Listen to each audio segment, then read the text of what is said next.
the weekly meeting of the Carroll County Commissioners for April 4th, 2018 to order. I'm Vice Chairman David Babson. Our esteemed leader is stuck in the mud somewhere in Wakefield or Wolfboro, and she will be on shortly, so we'll open the meeting and then recess until she gets here. I think we should wait for Pledge of Allegiance till she gets here. Want to make a motion to recess? I think you can just declare it, Mr. Okay, Chairman. I will declare a recess until our esteemed leader gets here.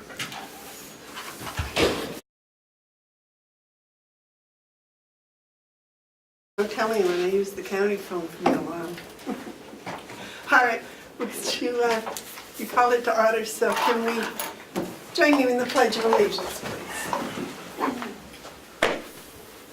I pledge allegiance to the flag of the United States of America and to the republic for which it stands, one nation, under God, indivisible, with liberty and justice for all. I wait a motion on the minutes from Move March approval. 28th. Make a Second. motion. Okay, motion's been made and seconded to approve the minutes from March 28th. Are there any additions or corrections? All those in favor of accepting, say aye. Aye. Those opposed?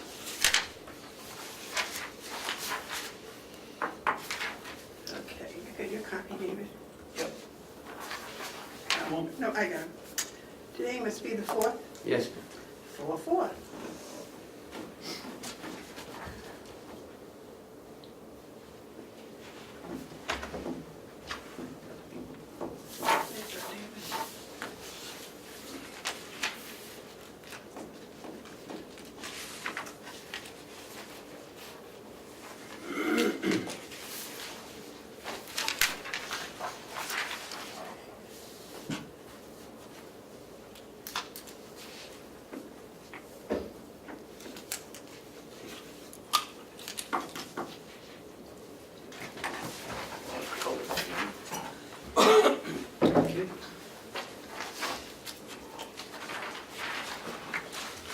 Okay, is there any public input? Then you want to start with the payroll policy? No, yes, ma'am. So, we have all these internal control policies downstairs. Because of going to Checkmate, we had to make another revision. So, in green is the revisions of March of 2018. So the timesheet, Carroll County's time report form is Checkmate's electronic time and management system by Chronos and submitted bi-weekly and or weekly are the changes. Prior to that it had, the Chronos is the timesheet. Checkmate is an outside company hired by the county to provide payroll processing and time management software for the county's use. All county departments shall use Checkmate's time and attendance software by Chronos. The department head or designee are to log in with their secure password and approve the hours worked and absences taken by employees in their department. All employees will have individual cards programmed with their information to utilize with the time clocks. Each employee shall have their own individual account with Checkmate so that they can review their time and attendance at any time. I think the last change, or next to last change, is all payroll submissions must be submitted to the payroll coordinator by Tuesday of each week by 10 a.m. The finance controller will be responsible for Checkmate's interface from Checkmate to the ACS accounting software. The controller shall ensure that the monthly billing reports from Checkmate coincide with the dollar amount taken to satisfy payroll liabilities. And Checkmate shall provide a facsimile of the treasurer's signature on all paychecks. The treasurer will review the payroll manifest and initial it for verification. He currently does that now. And then we go on to all employee pay statements are electronically stored in the Checkmate system. Each employee can review or print their pay statement at any time by logging into the Checkmate system with the employer's username and password. And I added a couple, because we've gone to the Checkmate system, I just included Checkmate as our payroll system.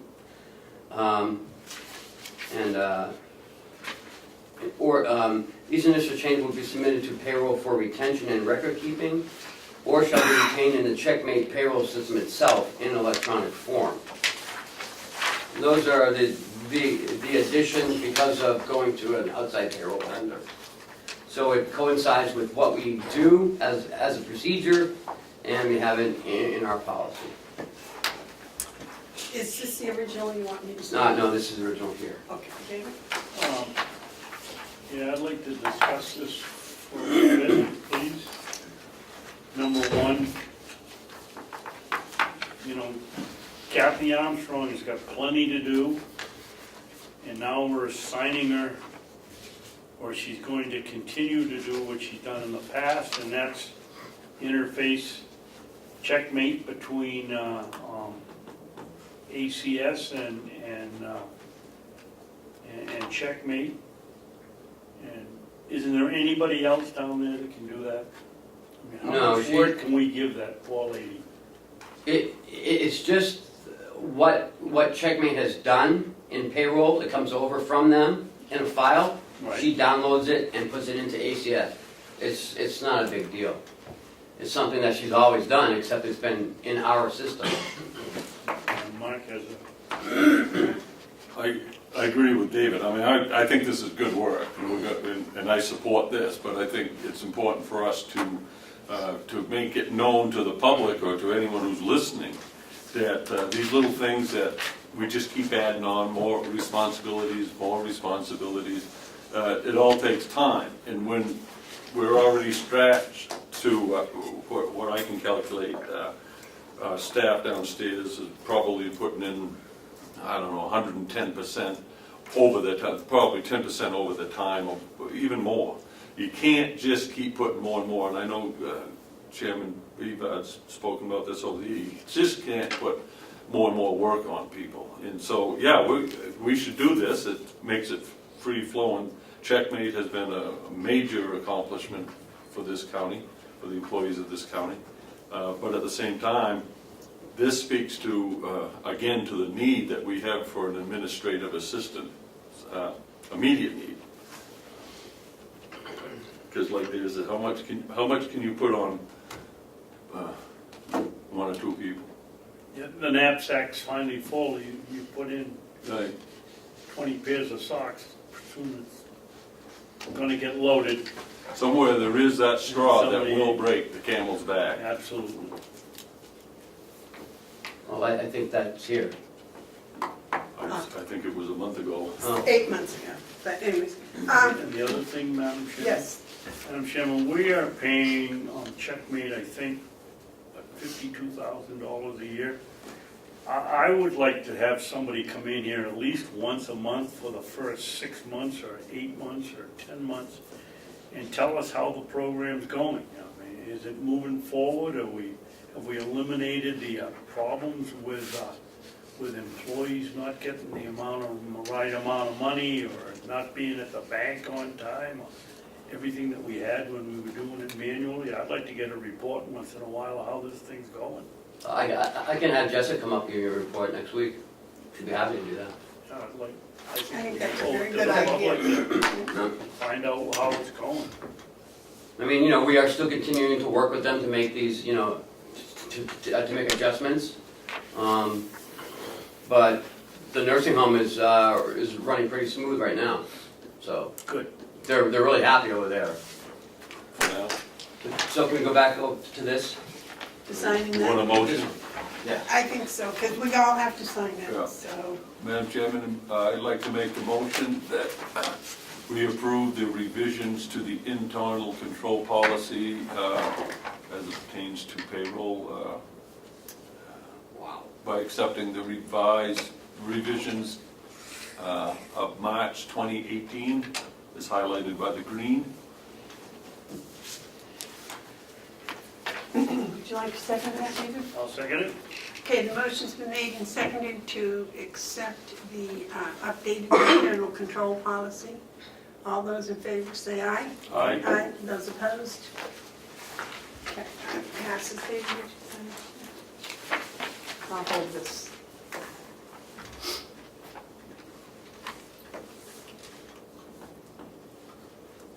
Wow, there's a lot of chips in that cookie. The whole bag in there? You complaining? No, Okay.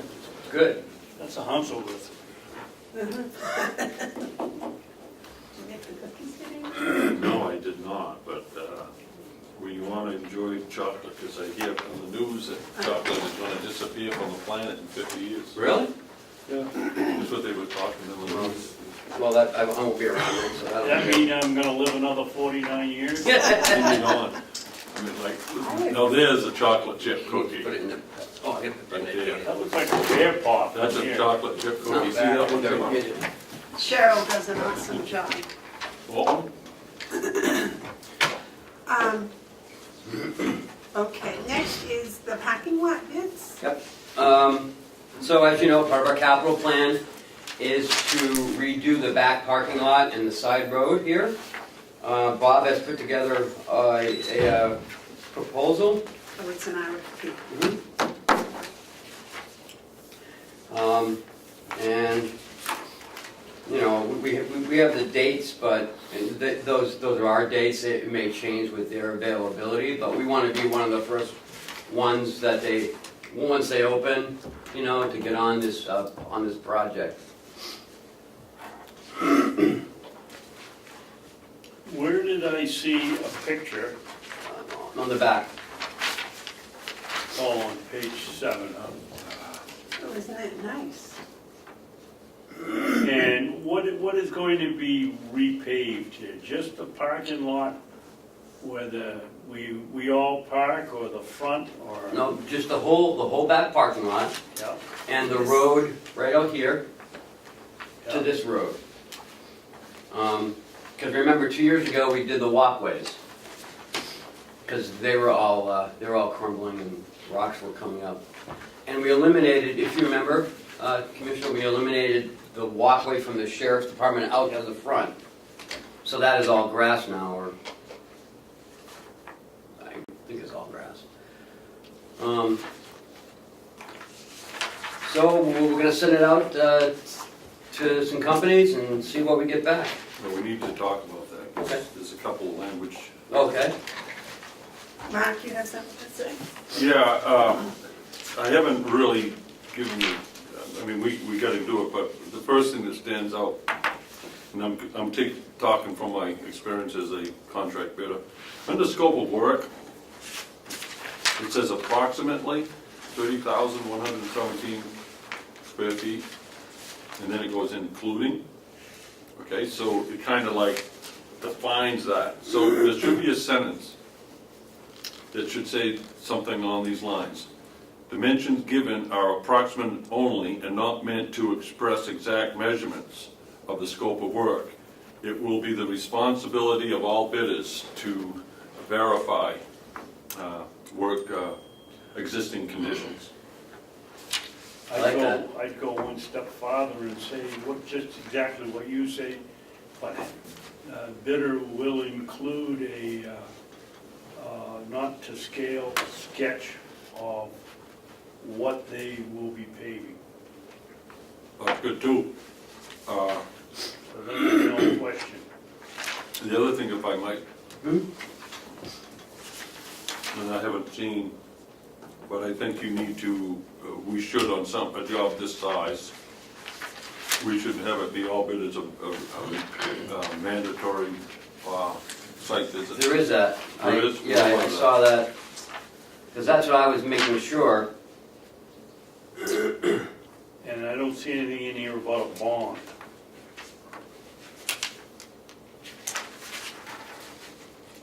I'm not too concerned about that at this time. Okay. Myself, I mean. I think we ought to have one before we start the project. Well, there's there's some good, reliable, capable, established paving companies in Carroll County that I'm not sure I could have sworn it's fucking. have bondability. I'm not saying they don't, but I'd hate to shut the door off some local contractors. All right, here, it's under inquiries. Clarification of terms and conditions of the proposal, as well as requests for existing details and the schedule of a mandatory site visit for all submitting vendors shall be directed to. There you go, a scheduled mandatory site visit. Okay. So when they come in and when we get the bids, they will have attested to that they did a site Yes. visit. And we'll have a list of everyone who comes and does a site review. And anyone who submits a bid that they didn't come for a site review won't be accepted. Because something this size, you're right, they need to see what the whole thing is all about and what we're looking at. Chairman, can we go to the back page and the page before it? So Main back page entrance. being the picture? Both, I can't put together what's in this bid and what's in the picture.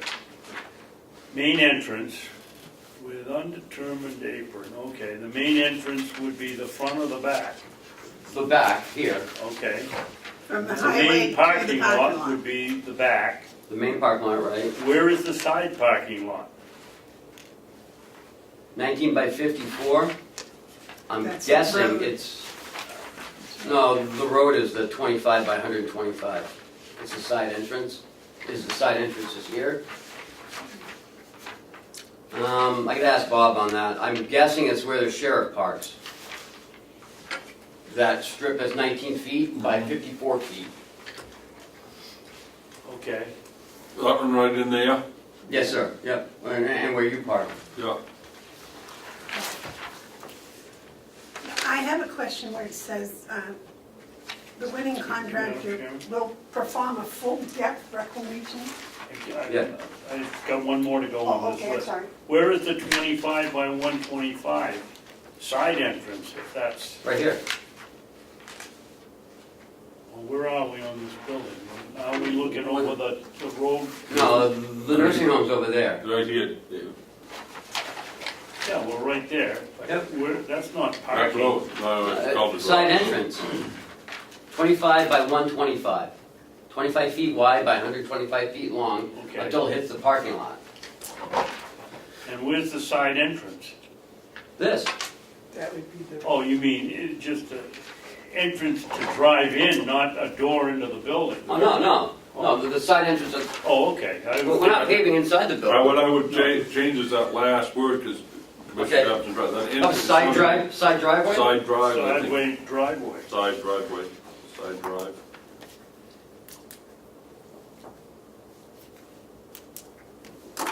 Otherwise, we may get the building paved inside.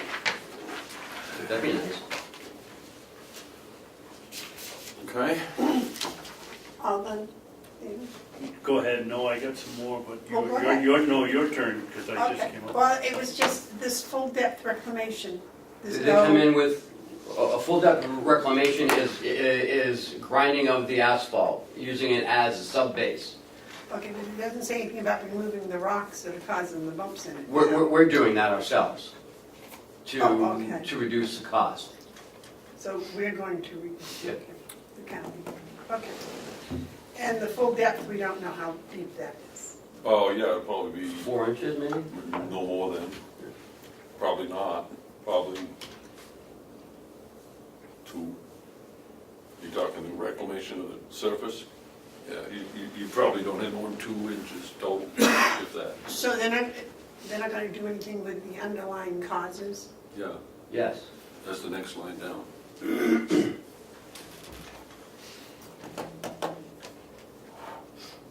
That's just the grading and the repaving.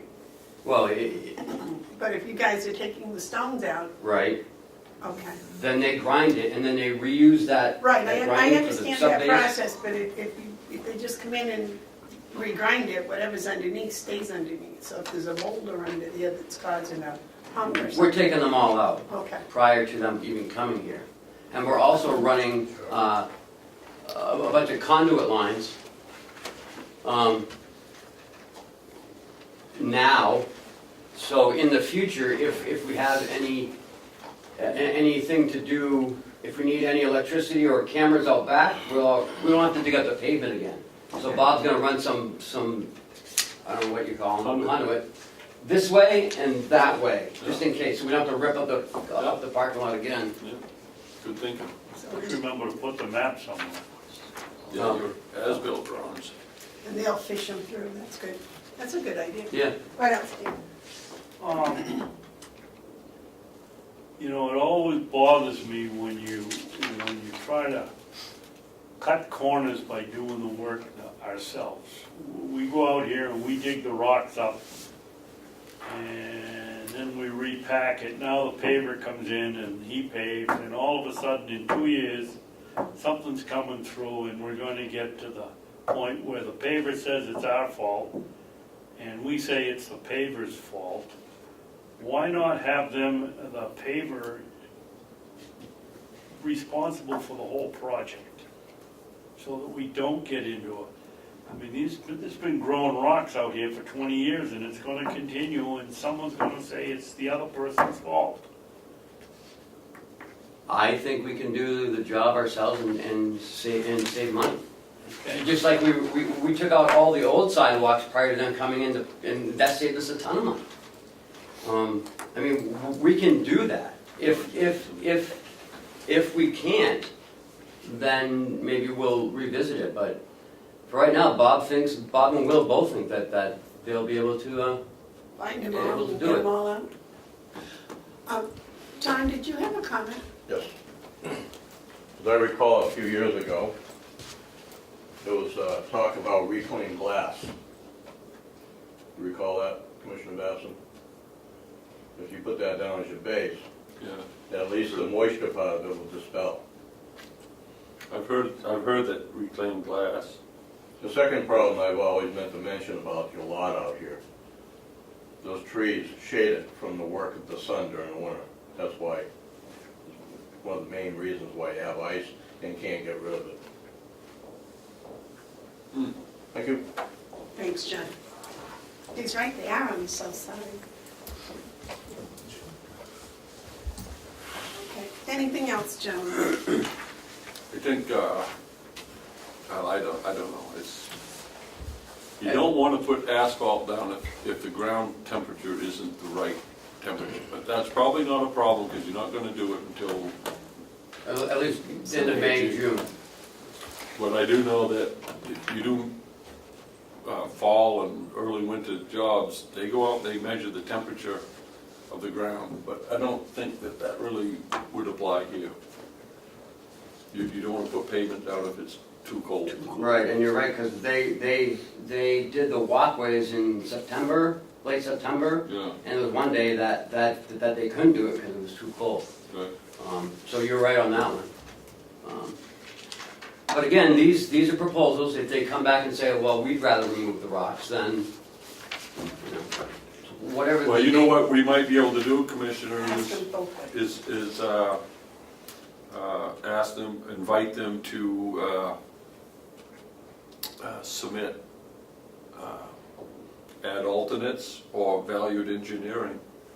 They may be able to come in with their bid, separate from the price, say, if you did this, then it might save you something. Okay. So maybe some language in there to invite them for valued engineering opportunities. I wouldn't put an alternate bid, because that would confuse it. But if a contractor comes and looks at it and they say, oh yeah, this is good, but if you were to do this, you know. And what about, you go out there and the runoff collection grates are way down in most cases. Are they going to come in and peel this back That's what it and says. level it all off? Yep, And, to a 1 degree slope to the central catch basin in the middle of the parking lot. So that's already in the plan.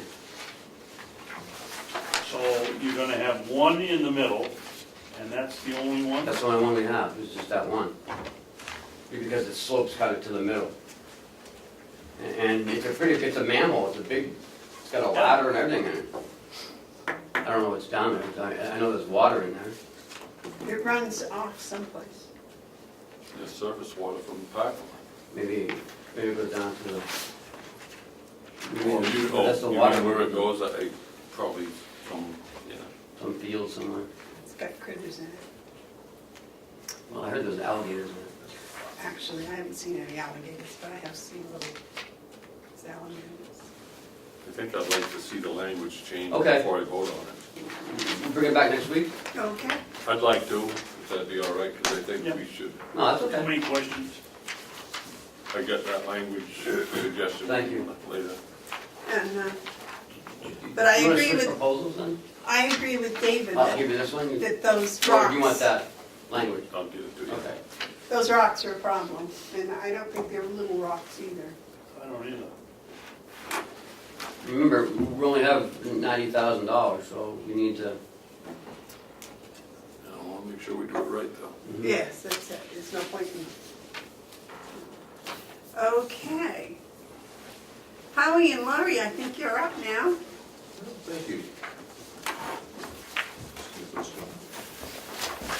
Good morning. Good morning, Commissioners. Good morning. How are Howdy. you today? Lori? Well, Ken asked us here today to kind of bring you up to date, not ready for action, but to share with you concerns, questions, and problems we have. And also, I want to use it as an opportunity to share some thoughts, but also to get some of your first impressions so that we all kind of pursue the solution to the problem along the same lines. That problem is hiring and paying for nursing staff, given the nursing shortage. And some of that is of our own making, and some of it isn't, and the solutions are many and varied.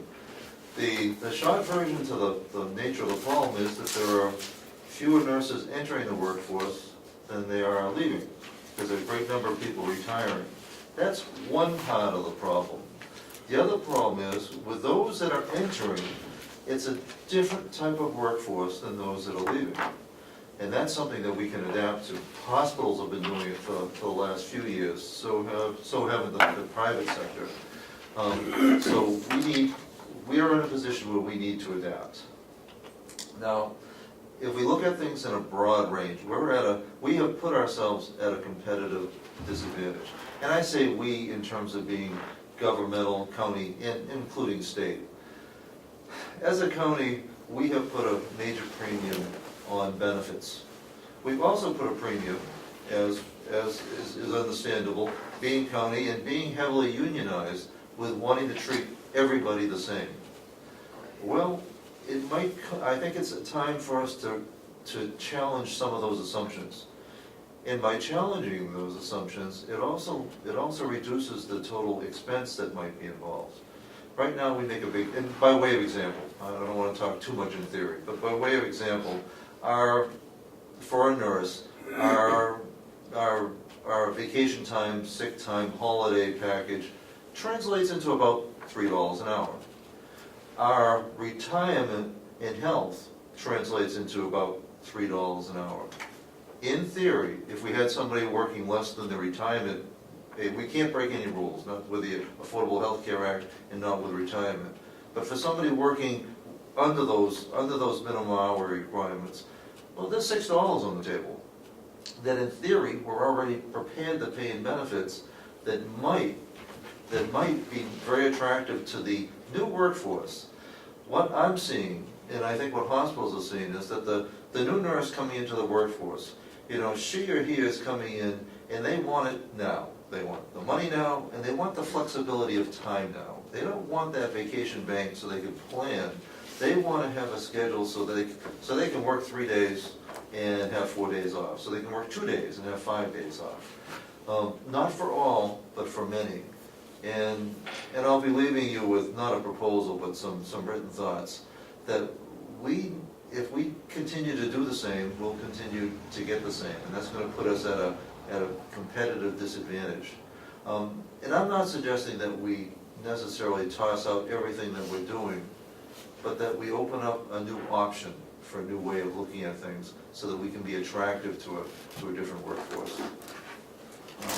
That's kind of it in a nutshell. Our disadvantage is that Lori's facing people that are coming to us, they'll answer the ad. The solution here isn't more ads. Because when people get here and they find that we're paying $3, $4, $5, $6, $8 an hour less than what they can get elsewhere, they're not dazzled by the fact that it's a nice place to work, that the staffing ratio is good and there's benefits. They're not going to either leave another position and take a pay cut or take ours and not get money that they're interested in. Madam Chair? Yes. Yesterday, I was a little concerned yesterday, and after speaking with Lori, because as you know, we have 3 nurses retiring soon. Lori had two RNs, LPNs yesterday, or the other day. One LNA and one RN. Okay, so the RN came in, was great, loved the place, but as soon as you told her how much we started, she said, sorry, I can't work here, and walked out. Everyone's fighting for the same workers. We are not competitive. And she said she can get what some other place, like, So we could, she's wanted per diem. She's worked for the county actually before. She was a walk-in. So I've directed Sasha, if there's any walk-ins, I'll talk to them immediately. So I spoke to her, we sat down, we talked about it. She worked in the old building, we talked about the new building. She asked a little bit about the duties. She lives in Florida in the winter and comes up for the summer. Currently was working for Frisbee in their Gero site unit. So pretty much long-term care, dementia care, but wanted to work closer. She lives in Ossipee, wanted something a little bit closer. So we got talking about things, and I kind of knew, like, her discussion, I knew the money was an issue. So I didn't want to waste her time or my time, and I just said, she was aware that we're contracted, and I don't have, she asked for the rate of pay, so I told her. I try not to get in that first thing, I try to hook them with other stuff first, but I told her, and she said she was, which is 24, our RN per diem is $24 an hour, and she's making 34 at Frisbee. So she said she could not make a change, so she canceled her.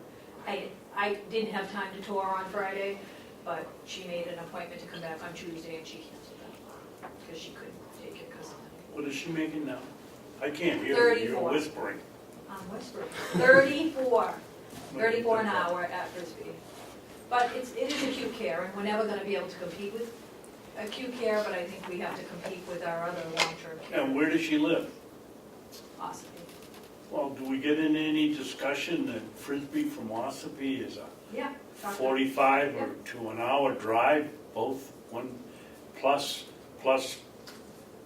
$3 for tolls each day, each No, trip? there's No no tolls. No toll. I did, I told her, there's cost save, but $10, not $10. Frisbee is in Rochester. When it's Rochester, $1, okay. you can kind of swing that, and the benefits. So I've had a lot of people that I throw our benefit package to that come in from Genesis. Our benefit package is a lot less money and just as equivalent to coverage. So they save a little bit there, and I try to use that as a selling point to balance the money.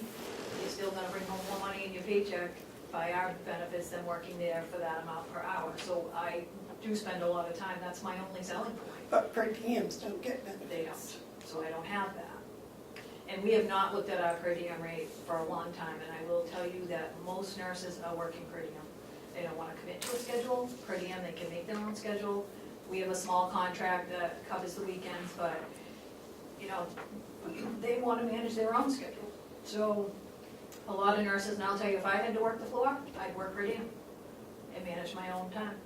I would take. Those that So don't you need give it, up all those benefits. my husband carries the benefits. So most nurses that have another spouse that carries the benefits are working per diem.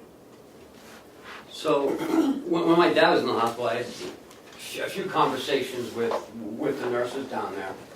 And most nurses work 3 days, 3 12-hour shifts, and they're done. They get 4 days off.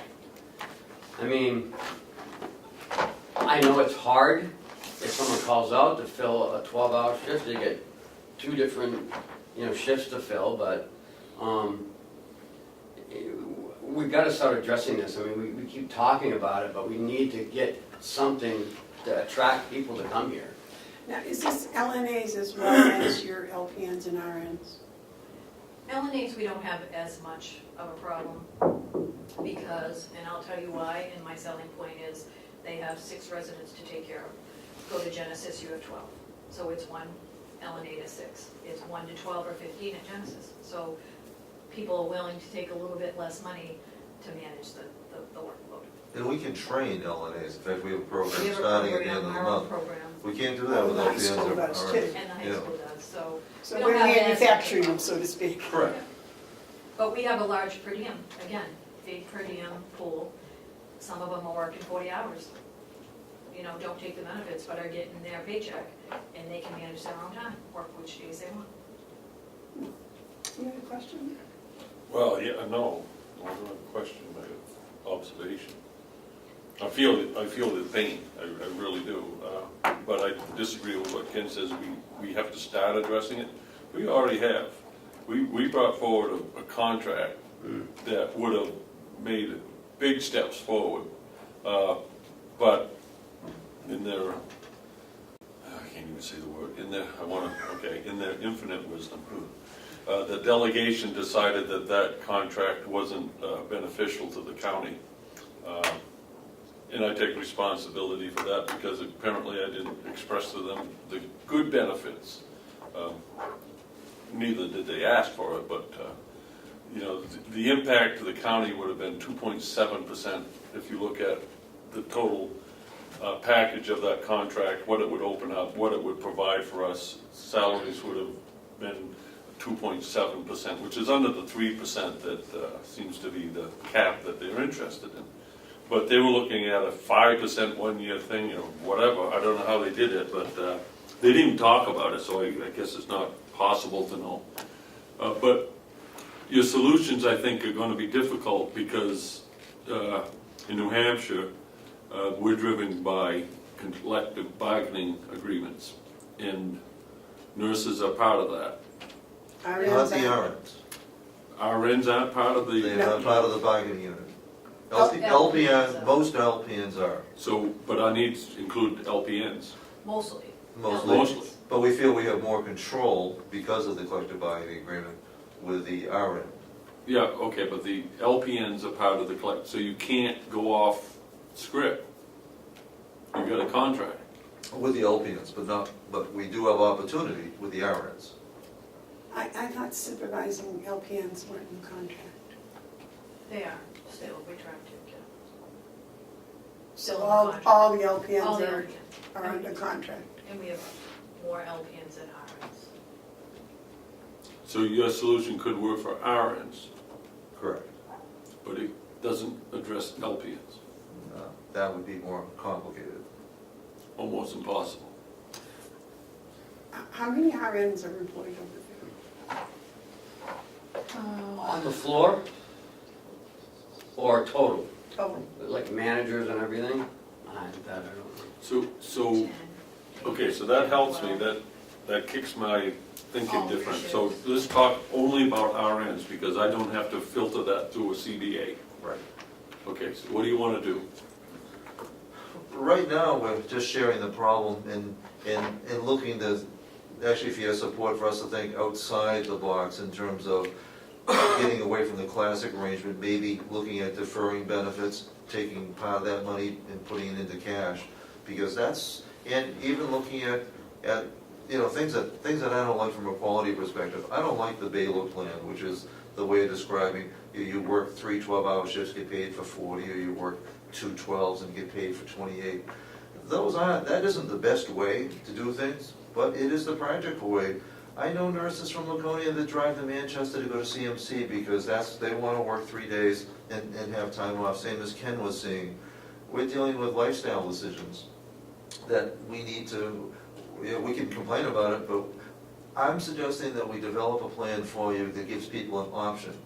People could still be welcome to the traditional model because I think there's benefit, but I think we have to have something that caters to the new workforce.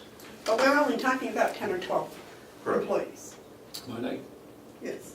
All right, so this is good, because now we can be creative on our own and make this enticing. I support the direction you're going. You want the commissioner's support to develop something more concrete for us to consider? I think, personally, I think that's a good idea, because it's something that we can do. In the process of that, would you also find out how much you spent on RNs last year from the Agency, agency? huge, well, Well, they're not They're coming. not all it's RNs. not all our, but a significant number of them. That's why I'm asking, would you tell us exactly how much was spent on RNs last year? Because then we'll have some idea how much money we can actually look at here. Well, and those RNs though are covering LPN positions. That's the only thing we can get. So they're not necessarily an RN position, it's an LPN position that we can fill, a charge nurse position that we would. Now I'm confused. No. You want to use RNs to do LPN work? You can't do that. Well, we can because it's a role that, well, let me say, we do. We have a charge nurse position that can be an LPN or an RN because I'm in the building. Okay, So an LPN needs to be supervised by an RN, a Okay. dentist or a doctor. We would prefer to hire an LPN, it's less money. yeah, The tasks are of an LPN, but we just don't have enough people. okay, all right. And agencies don't have enough LPNs. No, if they're, right, that want to drive to this area. Most of our agencies are Manchester or farther away, so the ones that live close or are willing to drive are RNs. Mhm. Dave? Yeah, at some point, we've got to change the way we approach this thing from ground zero. You know, we spent a lot of time, and Mark and you folks, coming up with what we thought was a pretty good contract that basically, from what I can see, the delegation looked at the final figure of what it was going to cost and said, no, we're not going to accept this. You know, if we're just going to chase our tail for as long as we operate and we try to do it, and then we have to go and present it to the delegation who has no clue what's going on at the nursing home. And I think that any discussion we have ought to include, I don't know who's in charge of the subcommittee for the nursing home, whether it's Representative Nelson or Representative Lino, Avellino, whatever. They ought to be here and listen to the conversation, because it doesn't do us any good to just talk about it and come up with a program and then have them say, oh no, it's too much money.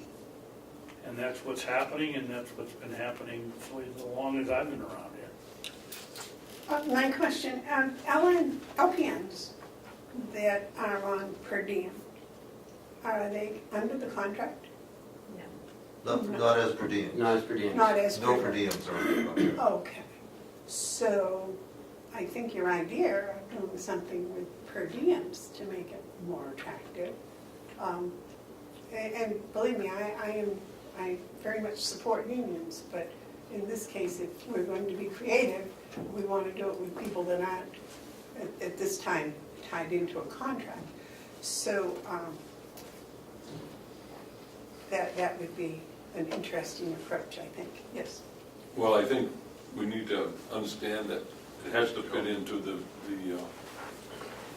legality that the workers have organized, and they have the right, and we have the obligation to negotiate good faith with them through the union. That has to take place.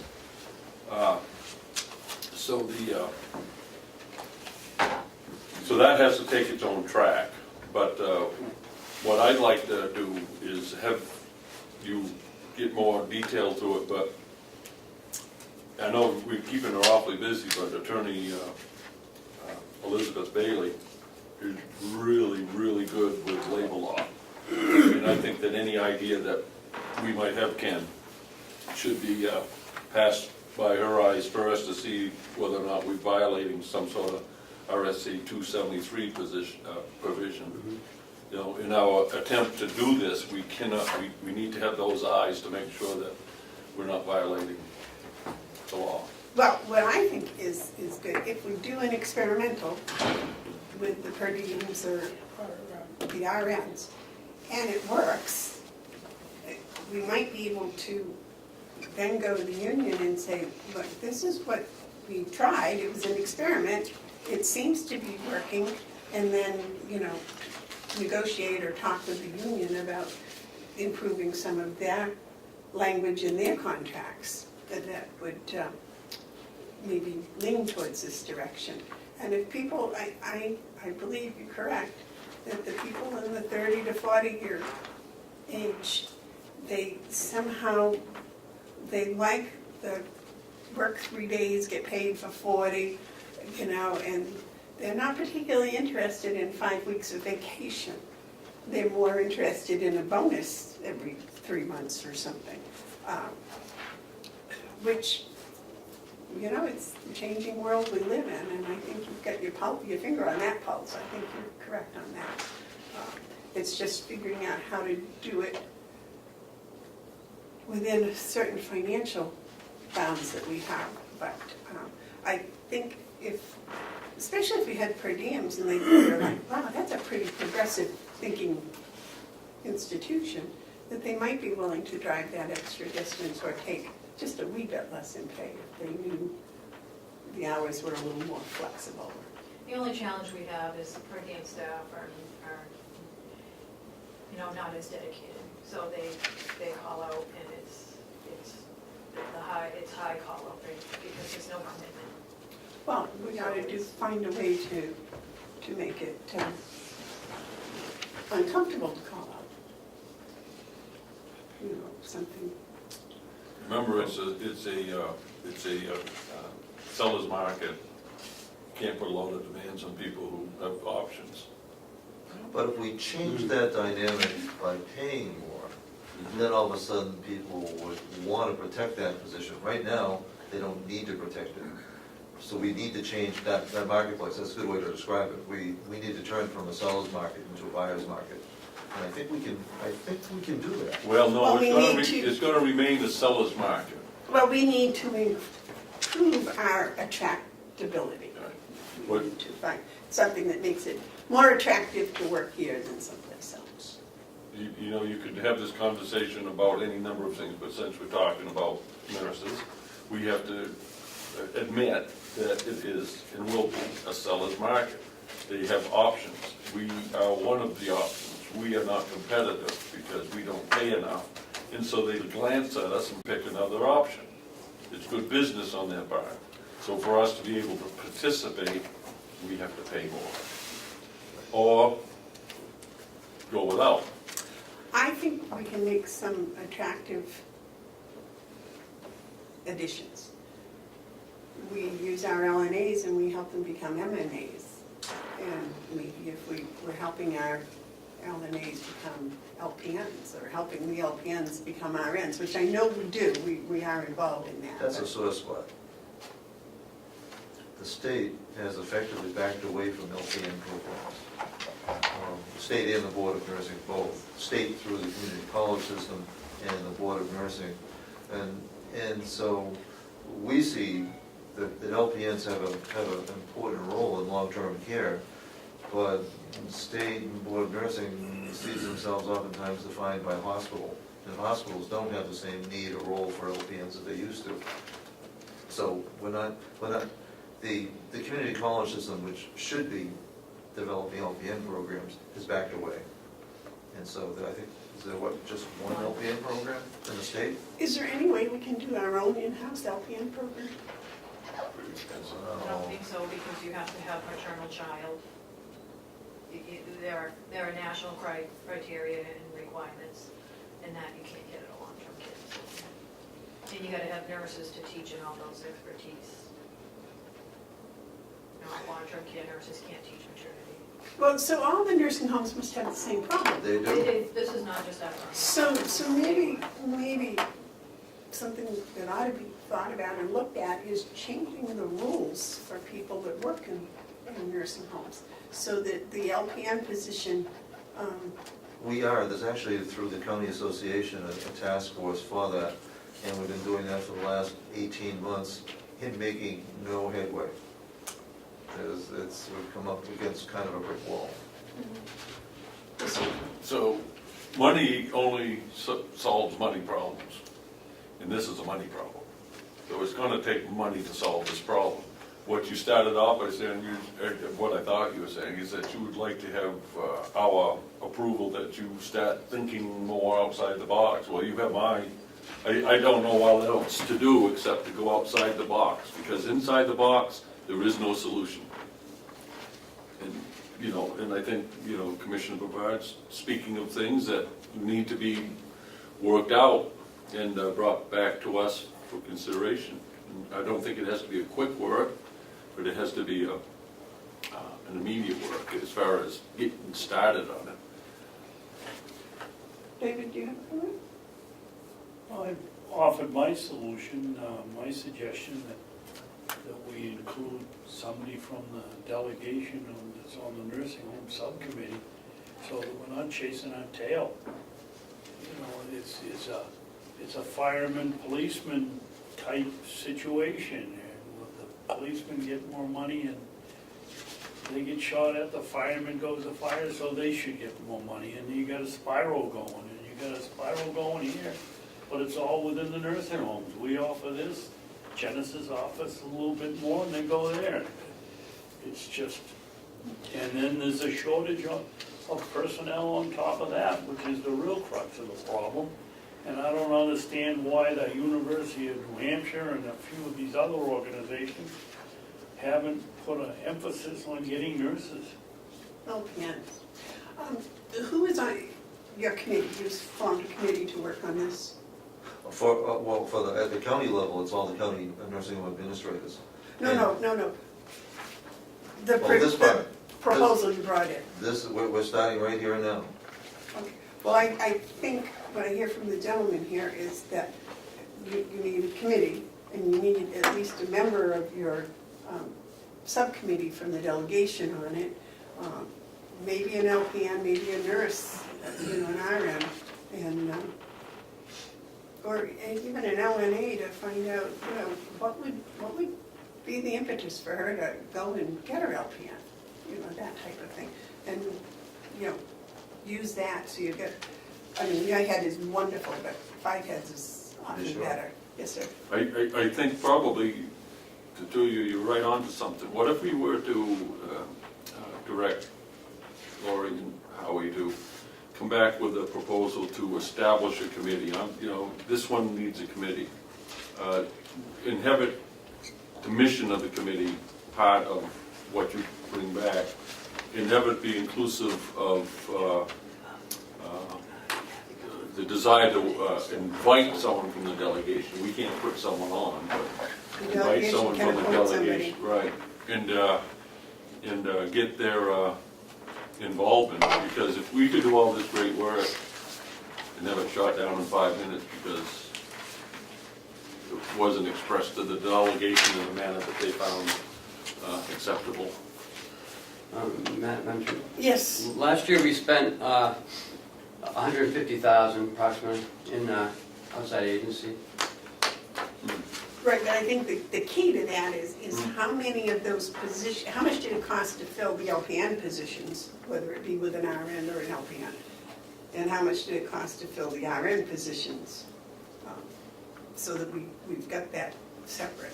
And because that's a big key. If we've got $150,000 to work with, we can certainly find ways to spend it. Yeah, I would say in confidence that all charge nurse positions. There's very few I've been LNAs. covering the supervisor and the assistant roles. So that's all LPNs? Charge nurse that we would No. prefer to hire an LPN. So that would be LPN positions. Yeah, it's not, no supervisor position. No, but they do send RNs. Right, because that's all they have. But it's covering an LPN Oh, yeah. potential position. Okay, See, so, LPNs seem to be the crux of the matter here, and because being an educator, I'm a great idea, let's create our own LPNs, and if we can't tweak the system to address what we need from an LPN, which apparently Howie's been trying to do, then let's see what we can do with that LPN position. If it's a per diem, and we gotta go to the 3 days, and we gotta pay them more money, you know, that's what we got to play with, is that $150,000. Then we got overtime at $250. we're close to $500,000. Our own personnel for overtime, though. Right. Right, the agency was different. If me, you know, I hate to ask our own people to work any more overtime than they're working, because Right, they but- are stressed, they are beyond. But what I'm saying is they would cover for some shifts. So if we had our own person, we wouldn't have to do the overtime. That's all I'm saying. Extra people, right. Mark, you- Where does incentive fall in overtime? What is it? Budget. Out of salaries. This is quite an undertaking, and I think it's good that we're going to undertake it, but I would advise us to bite off what we can chew, and what we can chew is the RNs. You start getting into the LPNs, it gets muddied with the CBA. What I'd like to see, and I would put this in formal motion if it looks like it's helps, is that we create a committee, we direct Ken to develop the criteria for a committee to look at ways which we can improve our competitiveness for RNs. Start with that, and to do it in such a way as to bring back recommendations that would include the committee and having a member from the delegation of their choosing, of course, to help with this. Well, I think we can address the LPN per diem, Well, because okay, those aren't covered by the contract. so then the approach would be, if you want to throw everything into it and bring in the complexities of the CBA, because you're dealing with LPNs, then it becomes, I would say, the second step. But if you want to do it at this point, it's going to take longer, it's going to be more difficult. But I don't think the per diems are going to. Yes, Well, If you well, say if you LPN. bring in an LPN at a higher rate than any LPNs in the building, you have to. Even- equivalent. you can't Per offer diem? more money, you cannot Even- offer more money. Yeah, Per diem. Right. if it's within that class. It's LPN, you cannot offer more money. And we've had to Right, it's in the increase, contract. right, we had to make some increases a couple of years ago because of So, the across the board. so why don't we just bite off what we can chew until we determine that we want to chew the part that's going to be a little bit more gristly? Because that's the part we need. Yeah, David? well, Yeah, have Howie, an appetizer for that. the Association of Counties, have they, and the administrators, have they met with the Commissioner of Education or whoever the mucky-muck is that is in charge of putting nursing programs into the community colleges or into four-year institutions? What have you folks done to try to loosen up on the other end here? They have, and what the tripping point ends up being is there was a high failure rate in the LPN programs through the community college system. And so the community colleges that were offering LPN systems were having, and when you have a high failure rate, it reflects on the quality of the education. Then they were getting into the economics, and they'll argue that for an extra semester, you go from being an LPN to an RN, so that why not have RN programs? Well, we would rather see people have a kind of an accelerated LPN program. We can't get around the federal requirement for the maternal child health part, not needed in long-term care. It'd be great if there were a separate designation for that, but there presently isn't. And that limits the ability of the training to be done in a long-term care setting. You'd still have to have that maternal child health done elsewhere in a hospital setting. Laurie, because I know nothing about RNs and LPNs and whatever, and that's your expertise. The LPN positions that we have, that you've been filling with RNs, can you change those positions to require RNs? We can. So let me just share this. So a couple of years ago, this is why New Hampshire has transitioned out of LPN programs. There is a national push to have nurses prepared at a minimum of an RN with a bachelor's or master's. That is a national push. That has pushed also the reimbursement for hospitals. So hospitals, if they have bachelor's or master's prepared nurses, they get more reimbursement. So they have deleted all LPNs out of the hospital, or kept them and made them caretakers, but kept them because most of them were retirement age. So the need for LPNs nationally is no need. So New Hampshire sees no need to educate. Unfortunately, long-term care needs those LPNs, and we're the ones that are suffering. RNs don't want to come in and be a charge nurse in a long-term care facility with a bachelor's degree. That is not attractive to an RN who's got 4 years of nursing education. So these are the challenges that we're facing. You know, regardless of what we offer RNs, they're gonna come in here and they're only gonna last so long because they're pushing a med card. That's not what the education, those LPNs were educated to do those tasks, and these positions are those tasks. So that's the other part of what we're dealing with is LPN programs are not gonna come back in the state because there is no need. Hospitals aren't hiring, only long-term care. There's only so many long-term care beds in New Hampshire, that's not gonna grow. So that's the big picture of all of it, and we're fighting against a never-ending battle. Well, my question, I guess, is We can, but they're It's going to only gonna be cost. satisfied for so long. A Right. new grad in an RN program is only gonna be satisfied. We've had our own that we've trained from LNAs that have gone through nursing school, became RNs, 2-year program RNs, who've left and done bigger, better things, gone to hospitals. Because the skill, you only use so much of your skill here. Our skill level is pretty minimal compared to what they can get somewhere else. Many people don't realize that up until, well, I guess a couple decades ago, many nurses were trained in nursing schools, a diploma nurse. They're no longer able to practice in most hospitals. They have to be bachelor prepared, they have to be university prepared.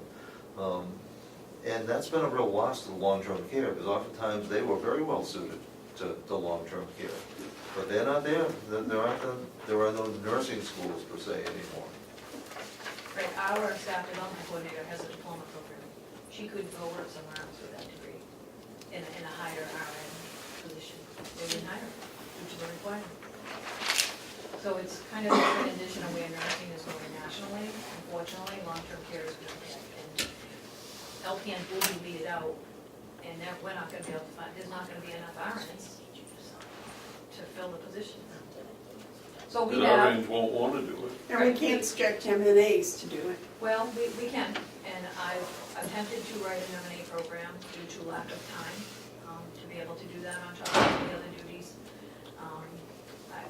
We can get our own M&A program and that med-pass task, and that's something we need to focus on, and we've talked about that. It's time, someone's that knows how to write a program. I worked at the Board of Nursing approved M&A program, so I can do it, it's time, it takes time to do that. Oh, gee, what are you doing in your spare time? Coming over to visit us. All right, well, I appreciate you both coming over here, and I certainly, well aware of the problem. So was this a The root briefing? causes I'm Pass learning those about, along, so. please. Was this a briefing, or were you looking for action? No action, this was just Just a Ken, briefing? Ken wanted us to bring you up to date, and I wanted to get your initial impression to be sure that we didn't head in a direction that wouldn't enjoy support. Madam Chairman? Okay, we'll probably spend some time digesting that. Next time you come, if you could give us this maybe 3 days in advance so we can digest it. I didn't write it till yesterday. Oh, well, there you go. Yes, sir.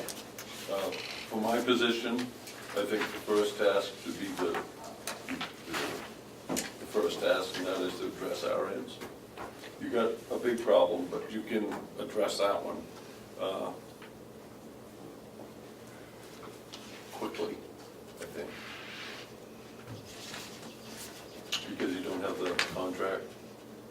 Well, there's only 10. No matter, it's the beginning. It's- So what do we need? My We have my retirement advice to you coming is focus on the RNs, I mean, whatever the other, Keep the ones we have. yeah. Replace the ones that are leaving. We can't, we haven't open positions in there quite a while, haven't we?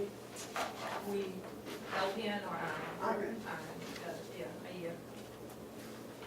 That's- Supervisor. And that is something I think we can address. If it takes more money, then it takes more money. Money does solve money problems, and this is a money problem. Well, let's see what the committee comes up with. What committee? Yeah, you don't have a We committee. didn't establish one. Can't they establish their own? I thought we asked them, I thought last time you were here, we asked you to get a committee together to That work was, on it. that was about the staff, that was the sick time incentive. And we're continuing to work on that. We Well, want I to guess, incentivize attendance rather than so we're reevaluating that whole sick time figure policy. it But out, that's, come back this week. that's intimately tied up with union negotiations too. Yes, that is. That is, That not, is. so not this. So can they form their own committee? Or do we have to appoint an ad hoc committee? Can we have another, can we pick this up again next Yep. week? We don't have to do anything today. I'd like to have some time to read this, think about it, but thanks for the briefing. Thank you, commissioners. Anything else, David? Thanks. No, thank you. Thank you very much for your time. Oh, Howie, I did want to ask you, how are you making out with Omnicare? We have the 5 bids. It's collating them is turning out to be much more of a task than I thought, so we still have 2 weeks to go on the deadline that you gave me, but we'll have a recommendation of the 5 pharmacy bids and have it laid out as a spreadsheet for you. Okay, and what about the bill at Omnicare? Have not heard a word from them. David, you wrote to them? Yep, we sent it certified, we got the a certified card back. back from the president of the company, the CEO, that he received it, and we still haven't heard a word. Not a word. That was like 5 weeks ago. More. Oh, is it more now? I was cleaning up my desk last night and I found that and it was like, I haven't heard anything about it, so I guess I'm not in the dark, okay? Not a word. All right. Thank you, Howie. Thank you. Okay.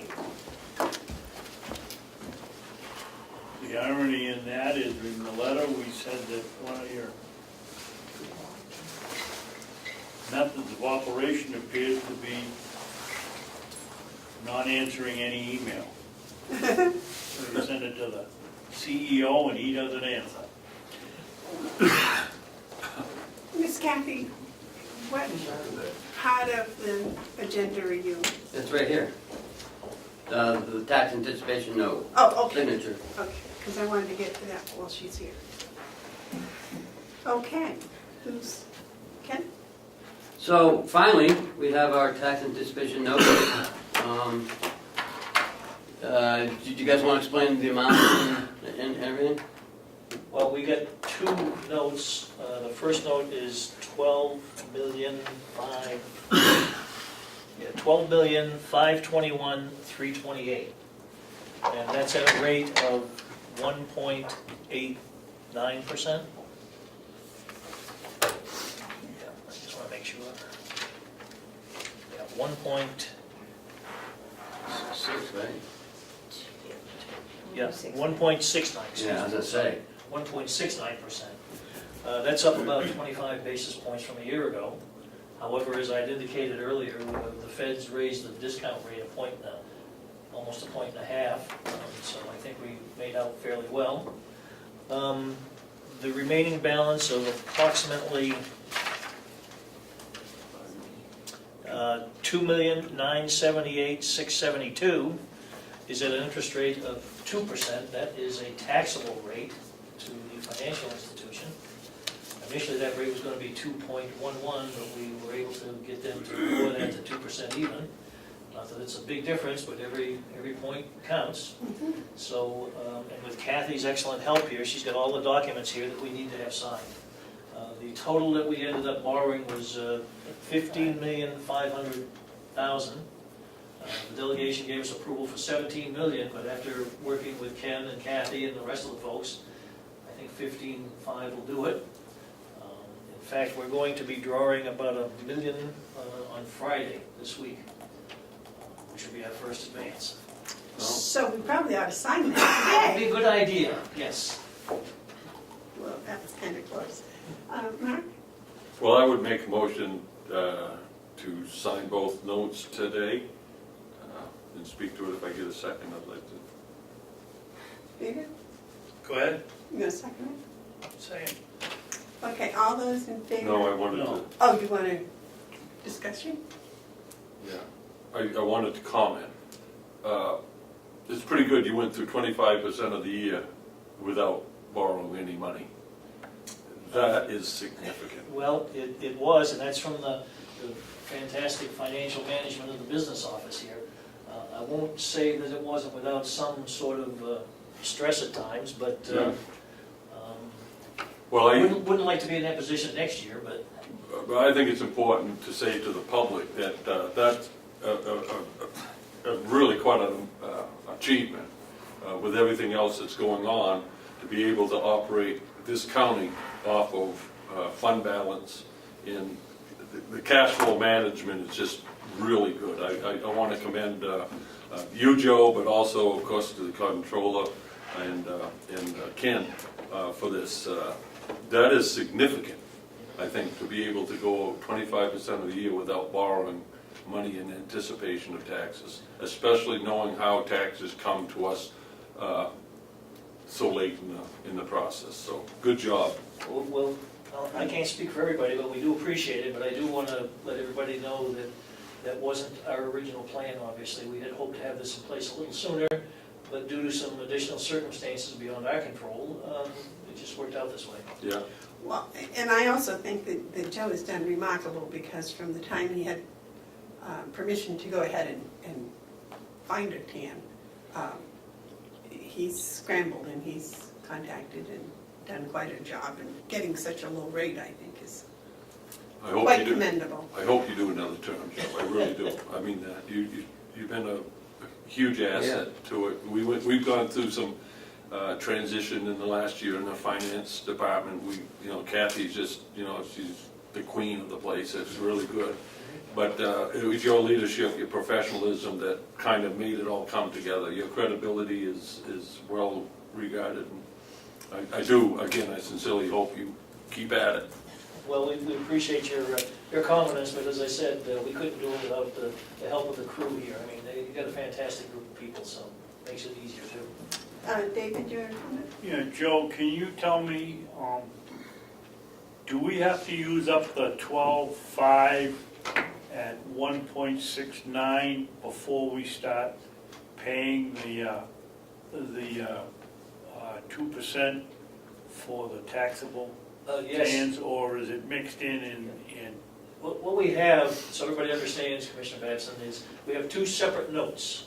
One for the 12.5 approximately, and one for the 2 point, whatever the balance is. So we're going to use up, obviously, the lower rate first.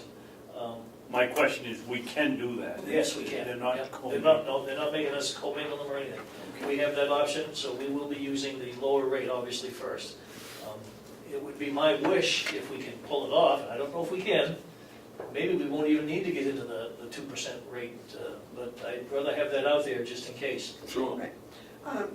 Because I think we had some towns that had volunteered to pay their taxes in two pieces. So that might actually come to fruition. But we didn't really, we looked at that, and hopefully that it will factor in, but not knowing for sure if that's going to happen, we just wanted to be on the conservative. Well, that's what I'm saying, that might help, not having to touch that. Yes, Ken, you have? So last year we had the same thing, except it was a little bit more on the second, Yes. than the taxable. How they do it is we have to give them a cash flow projection, and we can only borrow 6 months of what we can do in 6 months on a non-taxable rate. But we take it as a draw. I mean, some counties do it every 6 months, and to me that would be a lot of work for nothing. So we do it, as you all know, as a line of credit, and I don't think we're going to touch the second one, but I don't know. It's nice to have the cushion. Yeah, but again, if we do it earlier, we may not get as much in the first hand. Because the 6 months of cash reserves and what your expenses are gonna be, that's how they determine the amount that they'll give us on a non-taxable basis. I might add, if I may, this is not the financial institutions that are, well, it is, they're requiring it, but it's a federal regulation. Yes, IRS. It's an IRS regulation. My other question, Joe, is what's the cost for each of those notes besides the interest? I don't think we've got the final bill in yet, so I can't tell you. My hope is that it's gonna be substantially less than last year, because last year was the first year that we went through this Right. issue with the taxable, non-taxable portions. So, And the lawyers. yeah, so my sense is that hopefully they've looked at that, and it won't be as timely for them as it is this year. They did give us a substantial discount last year too, I might add. So, you know, I don't know if it'll be the same, I hope it'll be less. Well, I can tell you that it was less time this year than Right. that they spent on it than last year. Last year, they spent a considerable amount of time going back and forth, It was a new IRS regulation Right. that we weren't aware of. It's just that I like to have some idea of what the money is that I'm signing my name to when I sign it.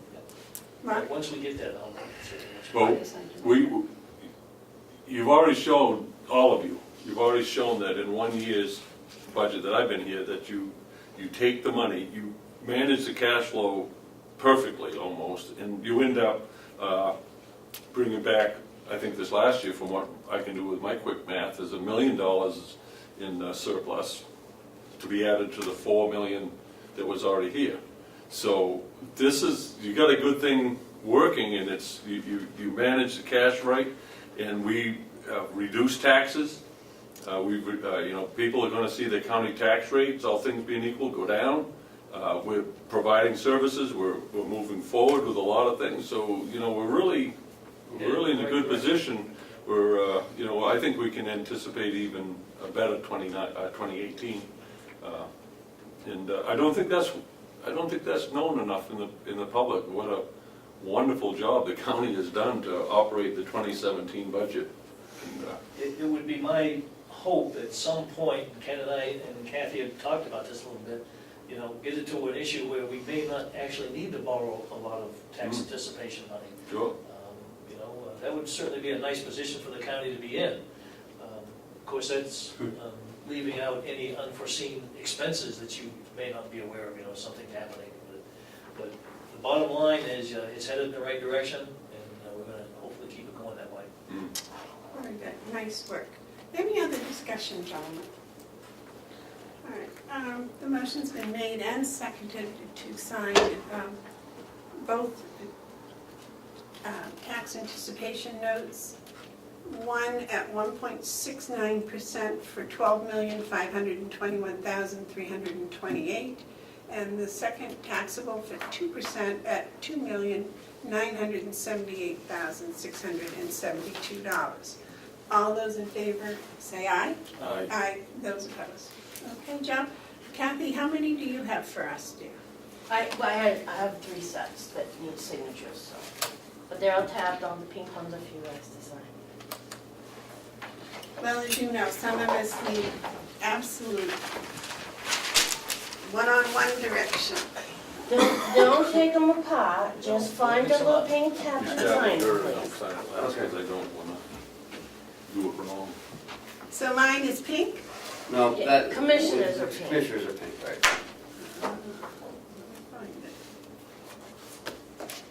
So it doesn't, there's a paint right here. No, all the commissioner ones are pink, Okay. so Just the pink one. there's just. All we have to do to be able to do this is know our color. That's right. Well, if you're colorblind, we're in trouble. And you would like 4 or 5 of those? 5 of those, I guess.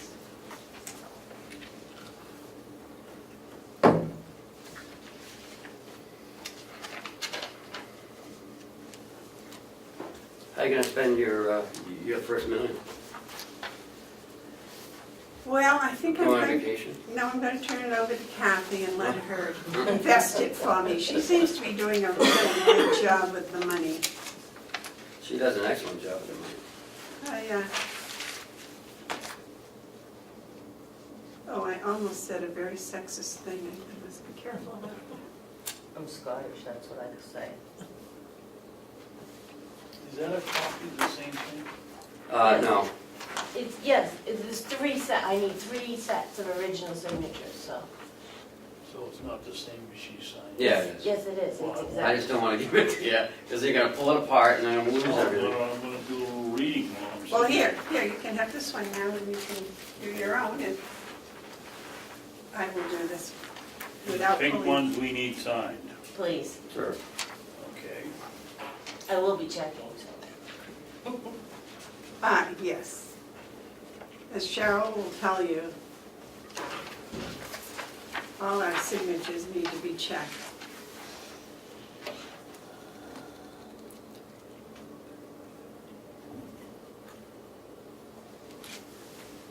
Now, Kathy, I expect you to do a good job of handling this money, and Joe, I hope it's all proper, because dang, I don't want to go visit Jason.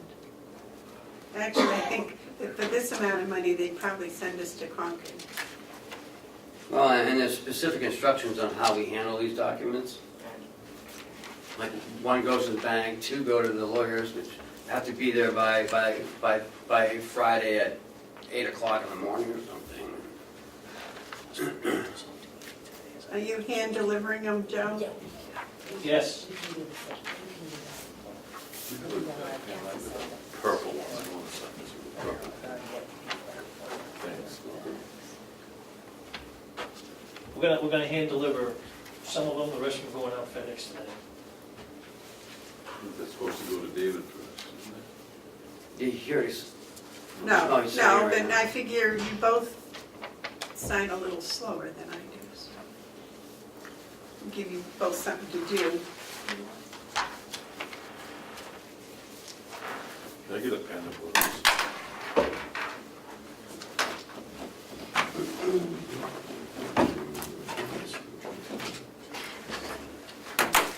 Thank you.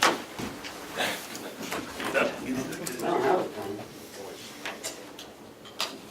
I've got one, but it's purple. Yeah, I don't think the bank likes purple. Yeah, they like black ink, unfortunately. Oh, that's what mine is, black. Got another one? No, that's it. That's it.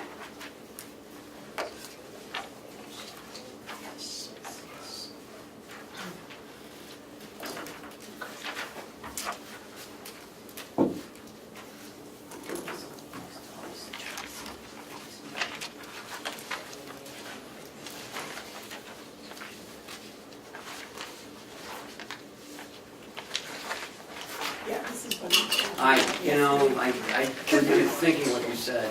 because afterwards I got it again and it was like, no, that last one was just the same, I know it's different. So, Yeah, I saw that this morning, I'm like, oh, that's what she was talking about.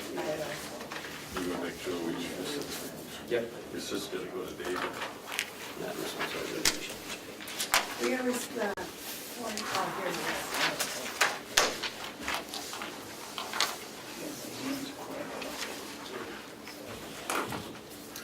Oh, yeah.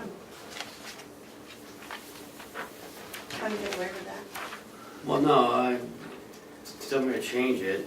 'Cause I'm not sure what you guys are even looking for, to tell you the truth. So that's why we're gonna talk about it a little bit. Right, that's good.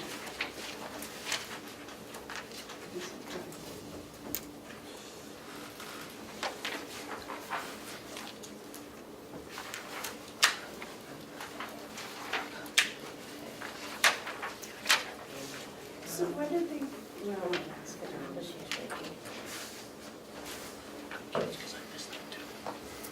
so this is what's gonna change. Yeah.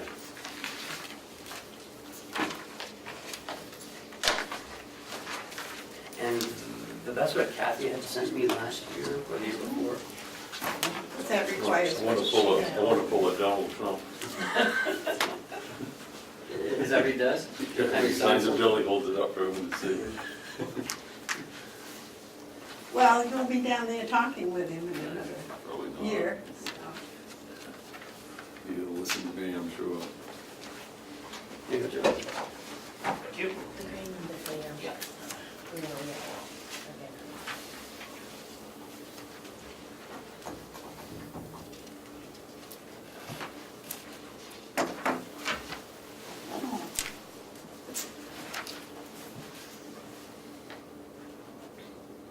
Gotta stay awake. Trying. Think I need one of those cookies. Well, have a cookie, have a cookie. The lady that makes these Well, cookies paper is just required exceptional. about 15, $20. Here, come in here. Maybe Joe and Kathy would like a cookie also. Maybe. The commissioners have to share.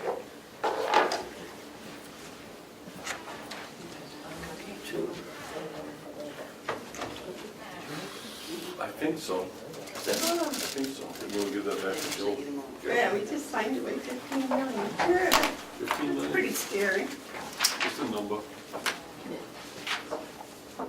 That's the first thing Donald Banks told me when I first started working here. I'm like, oh my God, I just wrote up $1 million in checks. I mean, now they're just numbers. Just a number. Commissioner Hounsell, Yes, sir.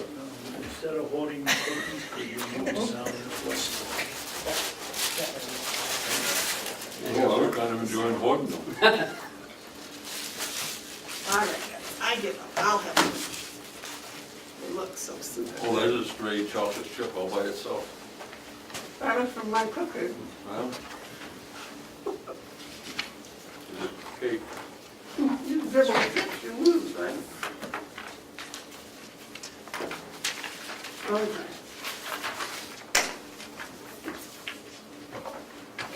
Okay, next thing on the list is the Hales location job description. So, you have the old one, which was from 2016, and you have the new one.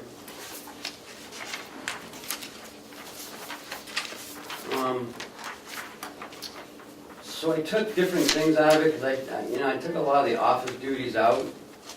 I mean, frankly, I don't even know what we're doing at this point. We had a plan, it didn't come to fruition as of yet. And I'm not sure how we even want to handle it.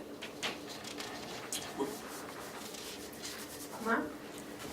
Well, I looked at your job description, and I think what you could do is divide the question. The person we need downstairs for us, the administrative assistant, I'm confident that's coming our way. I can't help but believe in the better angels of some of the ones who voted no, that once they get everything that they want, that this will come our way. So, looking at this as something else that's totally different, this pertains to Hales. In Hales, we have had long conversation over the better part of the year that this is what we want to do for the benefit of the citizens of Hales. So this person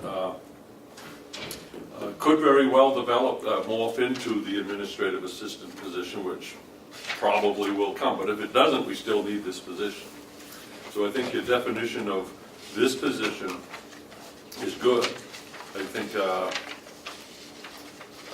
it addresses the needs for Hales. What we have to be careful of is to make sure that this person who's working for Hales isn't, we're not charging Hales taxpayers for work that this person does that is really the role of an administrative assistant.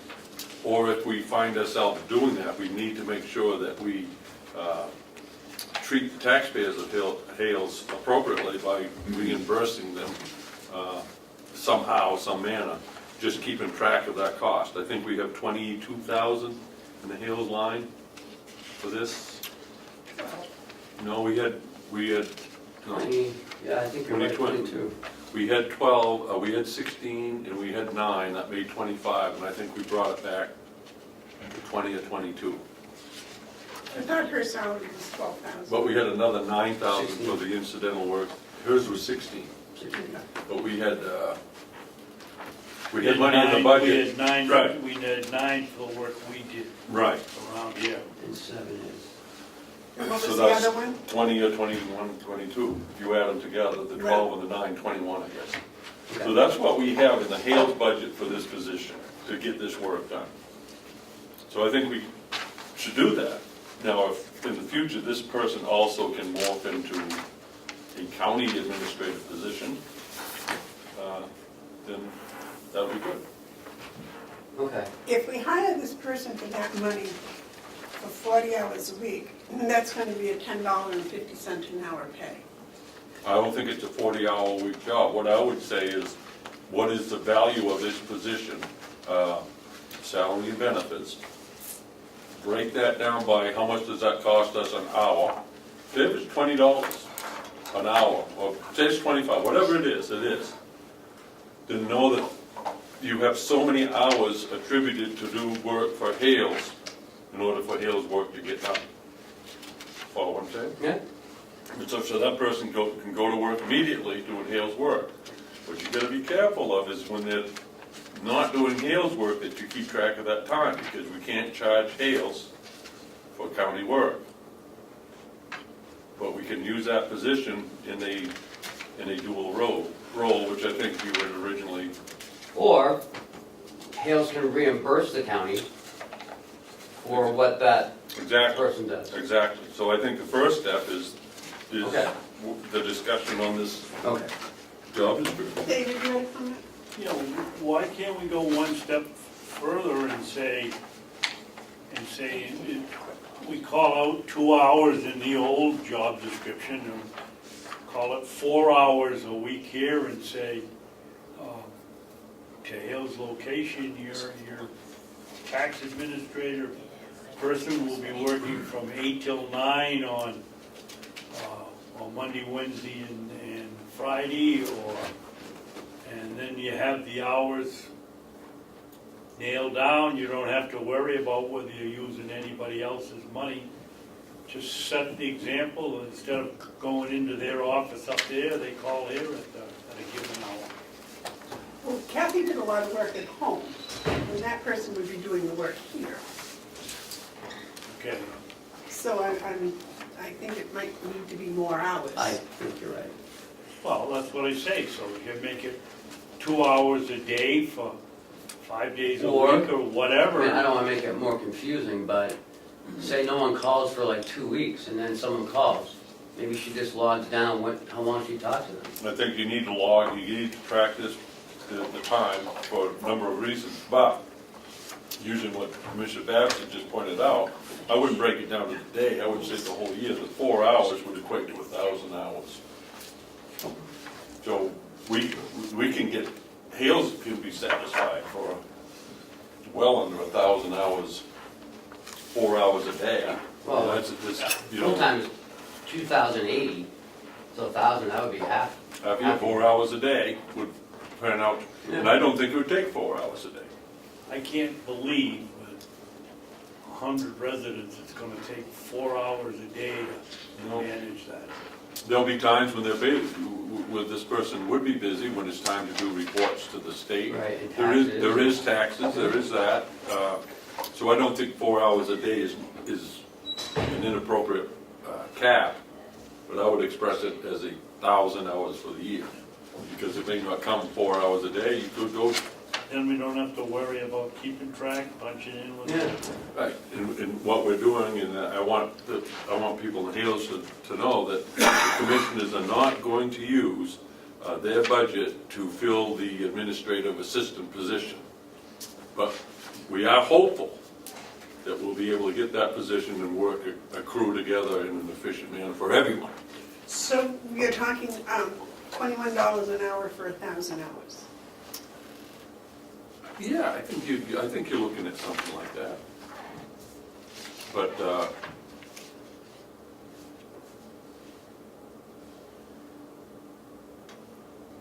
But if you have an administrative assistant, if this same person is helping out with the county for another 1,000 hours, that's another 22,000.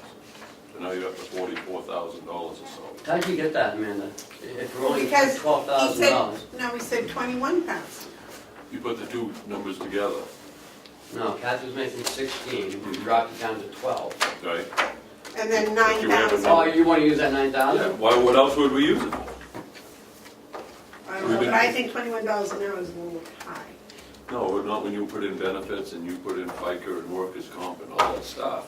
I mean, that's the Oh, but then you're actually gonna pay her $16 an hour. For that portion of the work, yes, but if this can turn into an administrative assistance, then this becomes different.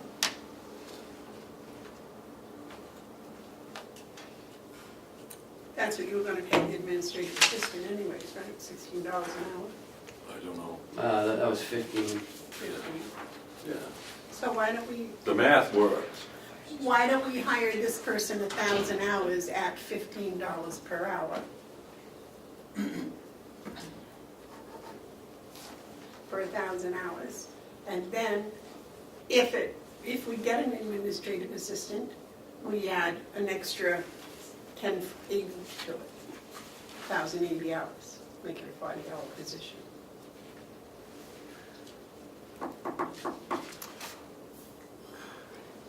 Not that 15 isn't a good number, I think it's too low for a tax collector. I mean, I don't. Do we have to set up, No, we don't have to set a price. what we need to do is job description now. Yeah, well, we want to work on the job description first, and then talk about how we want to see this person move forward. I don't know, is that what the rest of the board wants to do? Well, I other- think that what we're paying her in the job description, you know, There's another consideration. see, I think We've already if said, if we've got this number figure and we're thinking, and then we do the job description, we're not gonna ask her to be a college graduate, you know, of some public administration work. No. But if, you know, we go through and we see, we aren't gonna ask her to work 40 hours a week either. So, yes, ma'am. we've already expended $4,000 off the Hale's budget for the first quarter for the tax collector administrative position. At least. We've already made 3 payments and it totals to 4,000. So that 21 now is down to 17. But we're gonna figure it on a yearly basis anyways.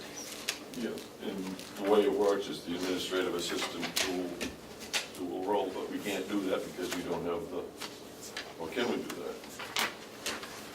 Well, in this qualifications and education on this particular job description, it says the duties require a minimum of an associate's degree in business or office management and 2 years of tax collecting experience. Yeah, you're not gonna get someone $50 now that can do that. I remember the last time we interviewed, we had people, retired tax collectors and, But they were from up north. yeah, some were from Maine who had worked in Conway and, Yeah. But this is gonna be operating out of here. yes. Well, I have no problems with this, Madam Chairman, if you need a motion to accept this. I don't know, what do The you, job description, is there any other discussion on it? Because this is only the tax collector's piece. Is that what we're saying? but this is tax collector / administrator. Right, it's what we had Right, but this is a matter of bringing that position here. here. And so if we keep it simple as that, then I think this is well thought out. So on the back, do we want to change those hours though? It's Monday through Friday, 8 to 4? No, because you say generally. Okay. How about generally Monday through Friday as needed? In other words, not an 8-4, but you want someone here on I a think- specific day. Well, I actually believe and agree with you, which is scary. Boy, I'm right all the time. You go ahead, do that and ask There them. I am speechless. Oh.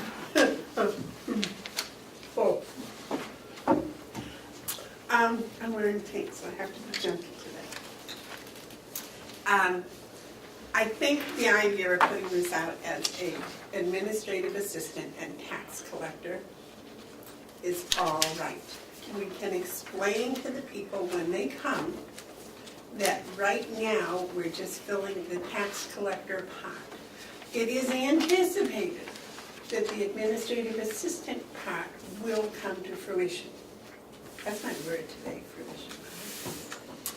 And they will understand that they're only going to work part of these hours now, Initially, yeah. initially. And hopefully, the administrative assistant job will be created, and we can then offer that job to this person. Hopefully. What do you think of that, David? Okay with me. Okay with me?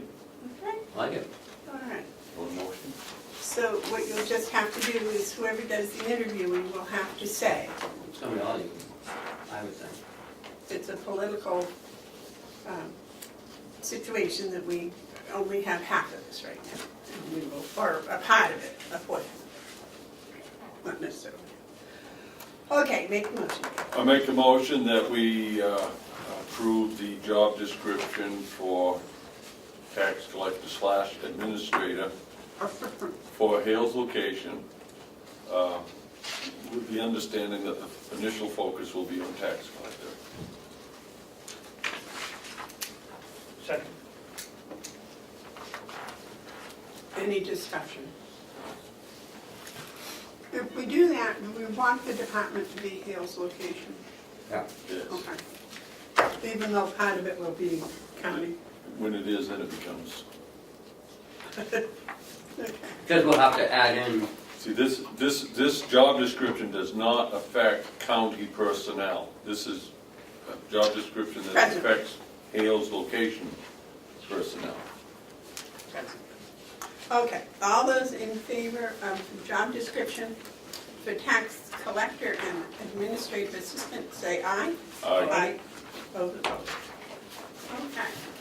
so, do you want to put the ad in the paper? Yeah. Sure. I would think that would be it, and then when you do the interview, explain that the position right now is only half. We don't know, we didn't come up with a finance piece. No, that has to be handled through your discussion. Okay. Okay. Good. You're gonna bring him back, then a recommendation back to us. Well, I was gonna talk to you about the interview process. Do you guys want to be involved, or?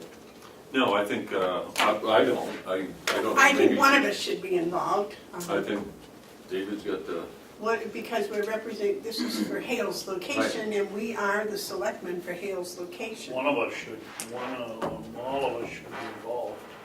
I believe. well, I think we all need to vote, but I think as far as the interview, I think Commissioner Babson would be ideal for this one because of his role with the schools and everything else. As a superintendent of schools. Okay.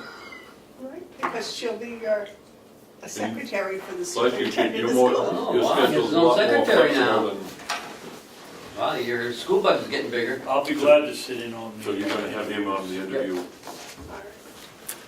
Okay, do I need to appoint Ms. Babson Yeah. to that position? Yes, thank you for your vote of confidence. You're welcome.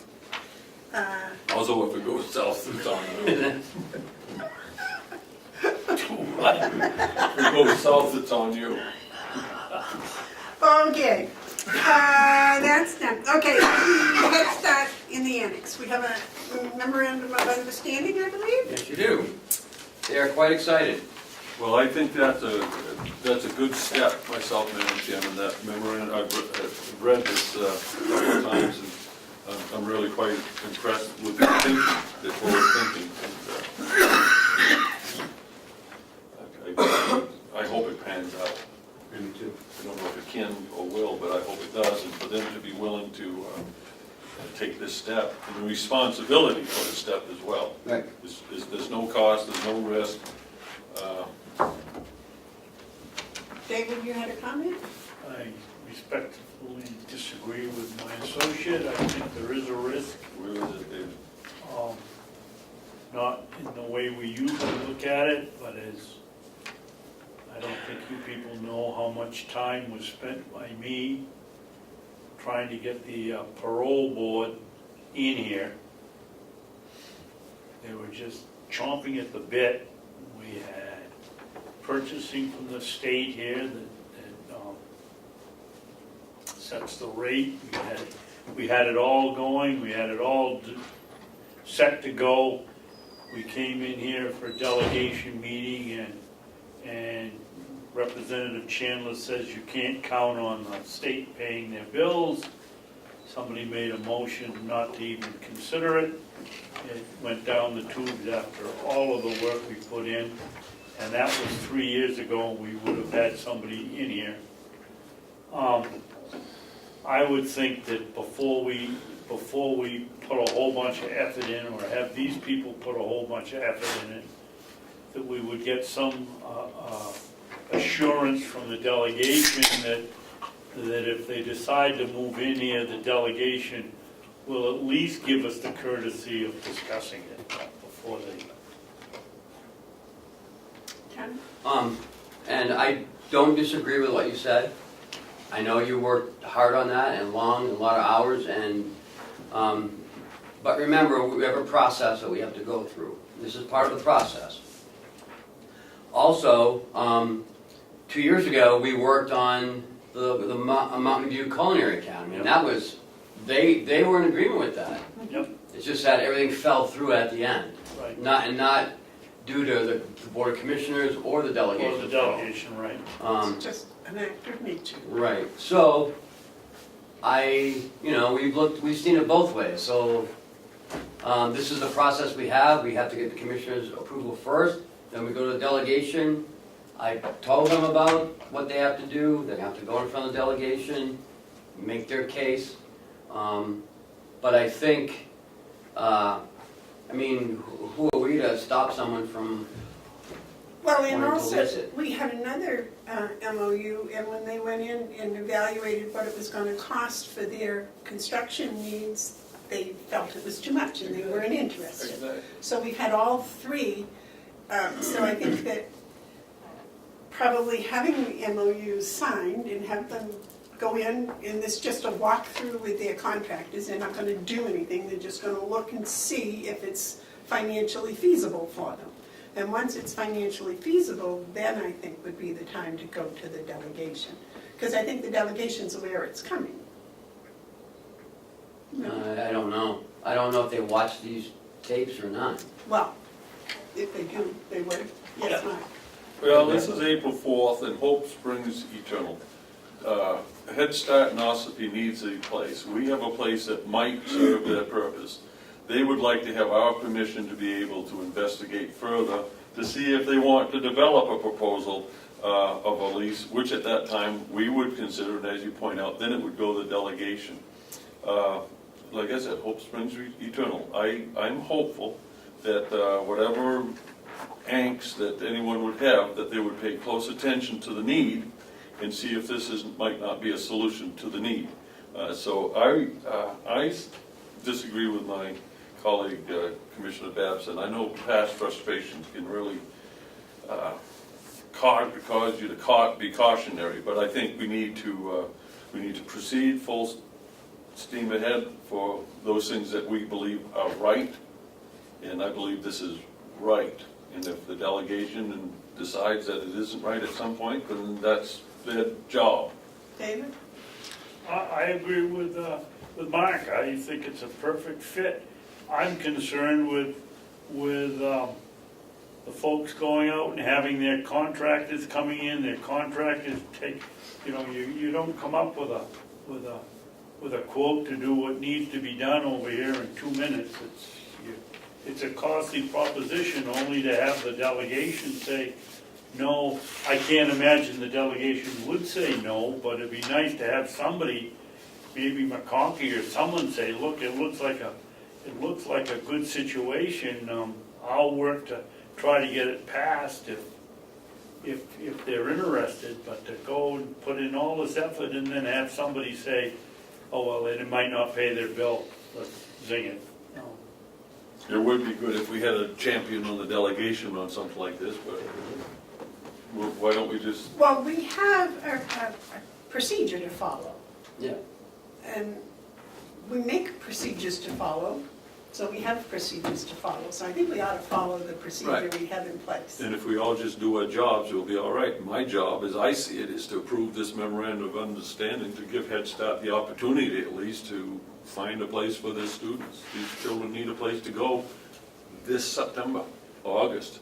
I think they start in August. Ken, you had something? So Representative Damaris, wasn't she, Yes, She founded the Wolfboro. Wolfboro Daycare Center. Huh.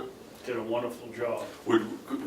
I think it would be wise, should we approve this, we haven't voted yet, is to send a copy of this with a letter to the chairman saying, you know, we would appreciate your attention to this, of the delegation's attention to this, as it may come to you at some and point. that should come from the chairman? Yeah, I would think so. Chairman. Well, yeah, but it's too early. I mean, they may walk through, like the last ones did, and say, no, we don't want to spend this much money. No, what I'm saying is if we give them notice that we approve this today and send them one of these, so they have it in record, so that when it's coming at them, they're not totally surprised. Because they're meeting in May to set salaries and do other stuff, I'm sure, but that would be the opportune time for them, for the Head Start to come in and to give a presentation. So I think Mark's right, I think that's getting them on notice, that, you know, that these people are interested. Gives them time to get their contractors in, get some pricing. You know, the middle of May comes around, boom, You could ask them, maybe have them put on the agenda Agenda. for that. And that way, they would know it was coming, and it would be definite. So I think that's a good plan, a good procedure, and we should follow our Do we have a motion on the floor? No, we're waiting. is there a motion? No motion. Go ahead. Make a motion that we sign the memorandum of understanding between the Carroll County Commissioners in Head Start of Carroll County for review inspection of renovating space for a Head Start operation. Second. All those in favor of signing the memorandum of understanding between Carroll County, Want some discussion? I thought we had it, go ahead, discussion? No, you never would assume. Mark, do you want to put in here that if this is signed, a copy will go to the chairman of the delegation? I thought we just said that Well, I that's didn't what re- we were gonna do, Right, and but I Ken was didn't gonna do ask that. to have them put on the agenda. And to notify add this please as an additional sentence, and to notify the chairman of the Carroll County Convention of this act, of this action. Request to have it put on the agenda for the May meeting. I don't want to go that far. We just send it to them. We don't need to tell them that yet. We can't tell them when you can put on. They may come back, Head Start may come back and say, no, we're not interested, then it doesn't need to be on the delegation agenda. So just as long as we say, send a copy of the memo. To the chairman. Any more discussion? Okay, the motion's been made and seconded to approve the memorandum of understanding between Carroll County Commissioners and Head Start of Carroll County for review. Oh, this is the official one. Yeah, I didn't have a copy. And to send a copy of the MOU to the delegation chairman. All those in favor say aye. Aye. Those opposed?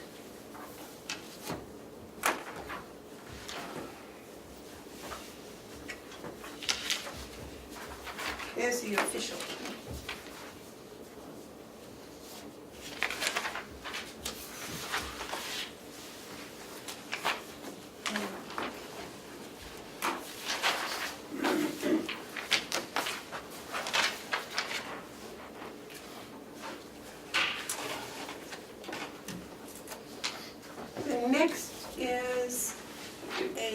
proclamation for National Library Week for 2018. Madam Chairman, if I might. Yes? Conway Public Library Director David Smolin, who you have met, he came down one time to talk about some things, and he also worked with Lisa Scott as far as archiving documents. He sent a request that the commissioners might issue a proclamation designating National Library Week of April 8th to 14th. And as a former library trustee and a frequent user of libraries, I thought this was a wonderful opportunity for us to not only provide this proclamation to the Conway Public Library, but to all the public libraries in the county, of which we're really quite blessed to have some fine ones. And I think this is a positive thing, and I don't know if you want to read it or if you want to just act on it, but I would like to move that we sign this proclamation and issue and send copies to the libraries of Carroll County at this time. I have a question. I don't have a second. You don't have a second. You didn't make a motion. I did. That was just from my motion. I'll second it. So, for discussion, who declared National Library Week? I don't know. Let me ask. Let me find out. It's for all the libraries. I think it's If you read the last sentence, it's the Carroll County Commissioners then. We'll That's be. why I thought it was declared National Library Week from Washington DC. I did too, I didn't know I did it. No, I don't know. This is one of those I don't nice think- things to do that doesn't really cost us anything, but let me find out what David said. Well, I don't want to contradict somebody down in Washington. I do. Whereas libraries, librarians, and library workers and supporters across America are celebrating National Library Week. So why do we have to proclaim it if it's already there? It's done. You're I just think Trump supporting. maybe have done it. Maybe Mr. Trump already did. Yeah, I'm sure you do. It's like Donnie's work.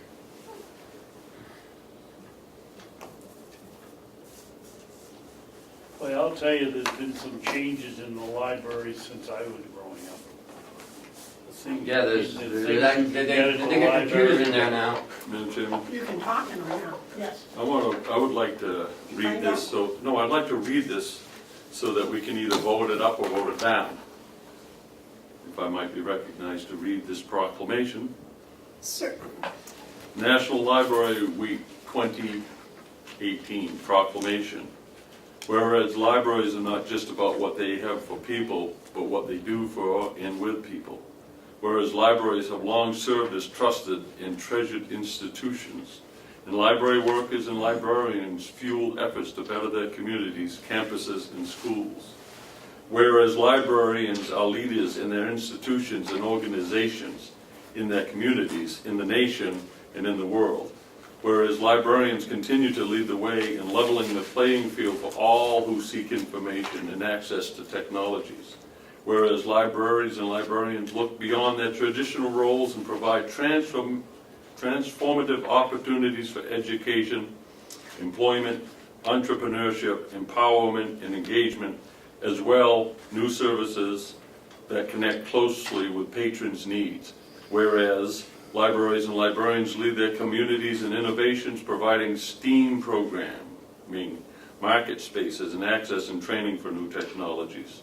Whereas libraries are pioneers supporting democracy and effecting social change with a commitment to providing equitable access to information for all library users, regardless of race, ethnicity, creed, ability, sexual orientation, gender identity, or socioeconomic status. Whereas libraries lead in working with diverse communities, including people of color, immigrants, and people with disabilities, offering services and educational resources that transform communities' open minds and promote inclusion and diversities.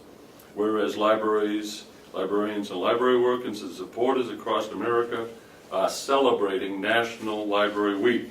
Now therefore be it resolved that we, the Carroll County Commissioners, proclaim National Library Week, April 8 through 14, 2018. We encourage all residents to visit the library this week and explore what's new at your library and engage with your librarian. Because of you and our library readers, libraries transform.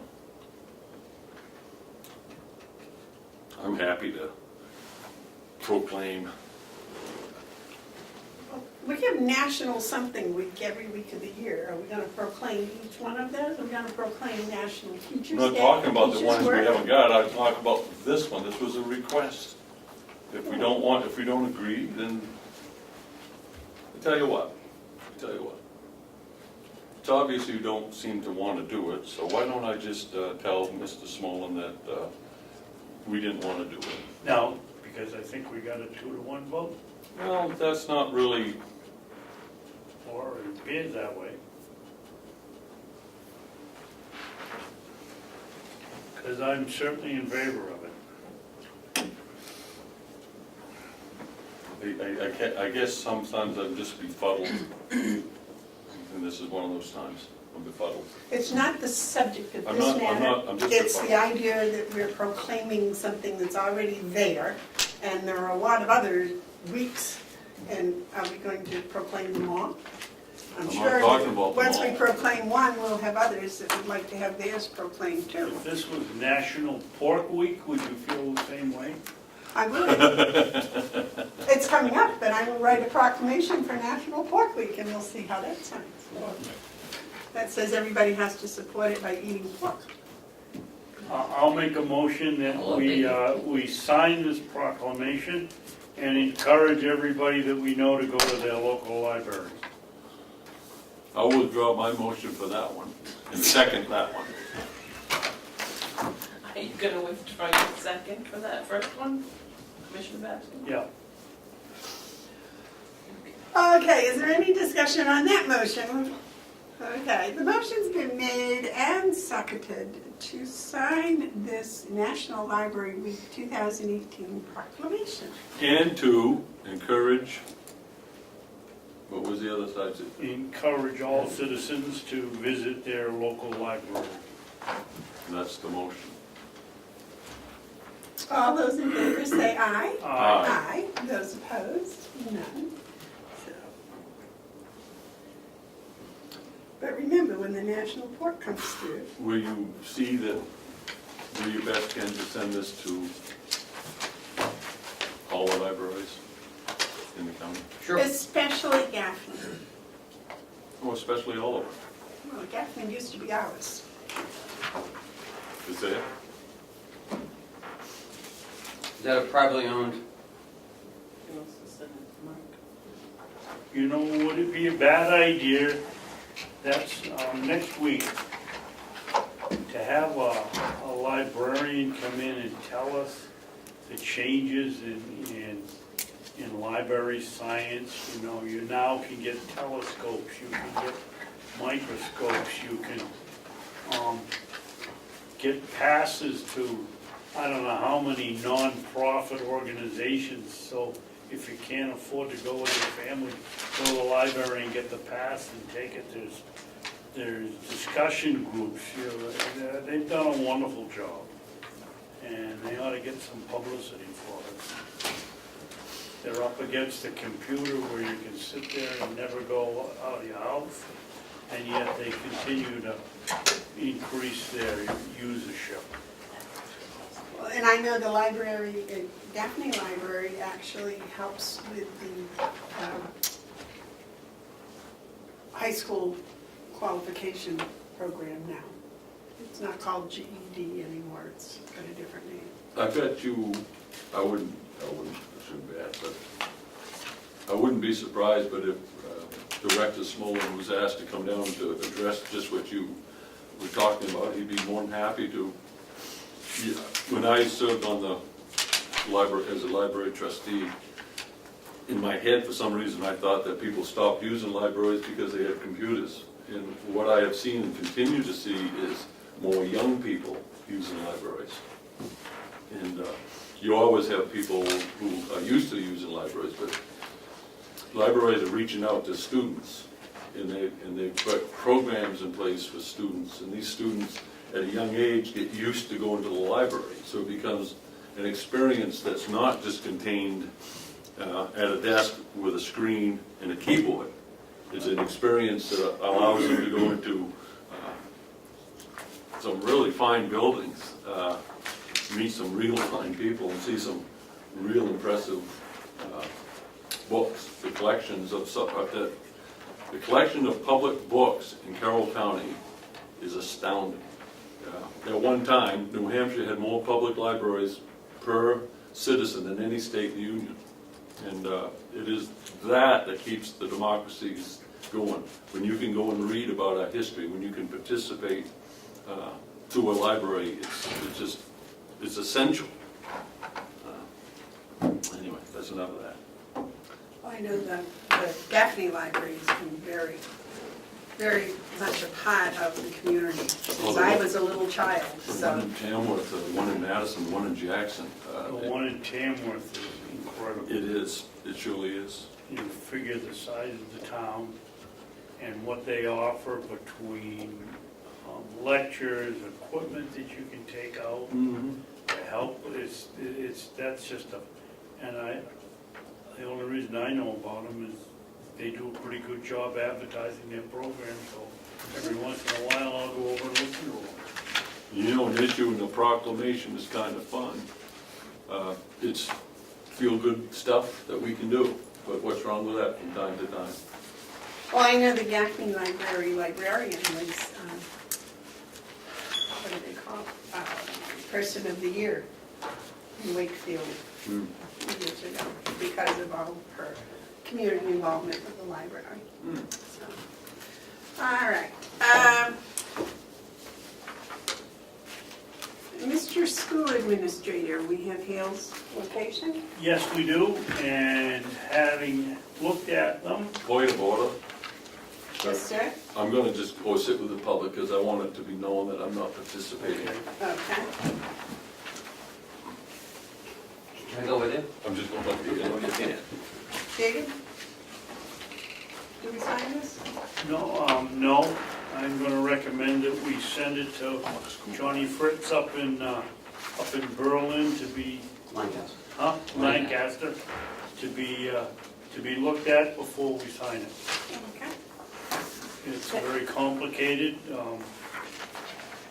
He's done a lot of these. He's worked on the original one with Freiberg, and they've done a good job for us, and I think we ought to do the same thing with these two. Is that a motion? Yes. I'll second that. All those in favor of sending it to whom? What's the technical law firm name? Frizzell and Waystack. Waystack and Frizzell, yeah, something like that, yep. Okay, all those in favor of sending it to Waystack and Frizzell for review, say aye. Aye. Those opposed? Well, that was easy. That was easy. Commissioner Hounsell, yeah, I think you can join us now. We're done with that. We're going on to yellow folder, Ken? Yes, ma'am. Why do I have two of those? Oh, because one's for kindergarten through 6th. Oh, okay. Just out of curiosity, Madam Chairman, had you read them? I thought they were fine, but you're the, You obviously thought they were similar. I think I only read the top one. No, true. She didn't read page 2. I lost one. No, I know that. I just looked at the title and I didn't see the difference. Okay, so I have, the sheriff came up and brought the USDA Forest grant for signature. It's the same grant we get all the time, and that's the one that he talked to the grant review committee about. Did you get mine? Yes, and there's a $5 carryover from last year. So he says you just need your signature, I think. It says Chairman Bevard signature. Okay, doesn't this, oh, this has already been accepted by the delegation, I believe. Yes, right? it's in the budget. As accepted. All right, so gentlemen, what I need from you is your authorization to sign it. Will we see it first? I was just going to give you each copy. They're the same, by the way.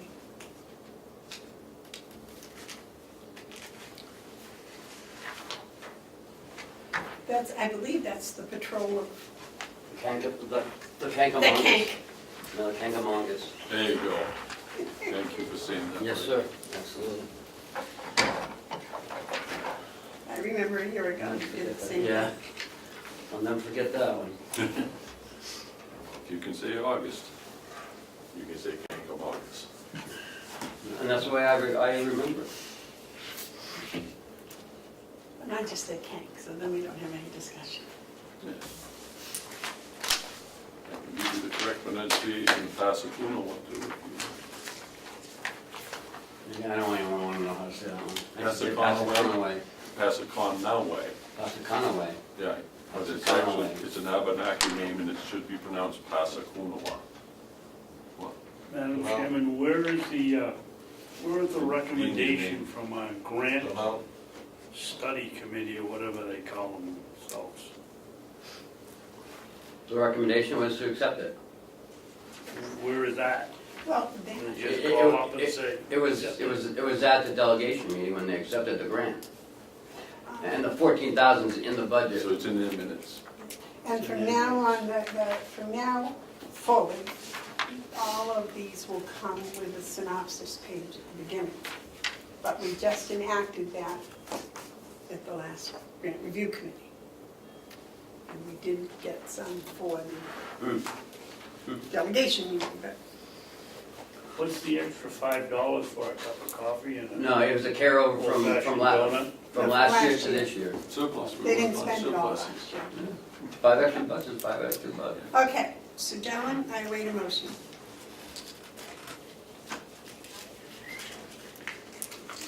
Seconded.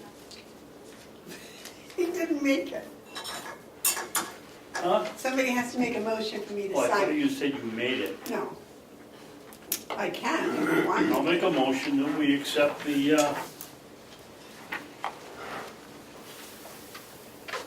The Kangamongus. I'm not gonna get in an argument about pronunciation, Forest Service grant. let the I- ancient I, elder of the Kangamangas. It's not Mangus. Mongus. Mangle that. Okay, I make a motion that we authorize Chairman Bevard to sign the grant agreement with the, Forest. thank you, for United States Forest Service.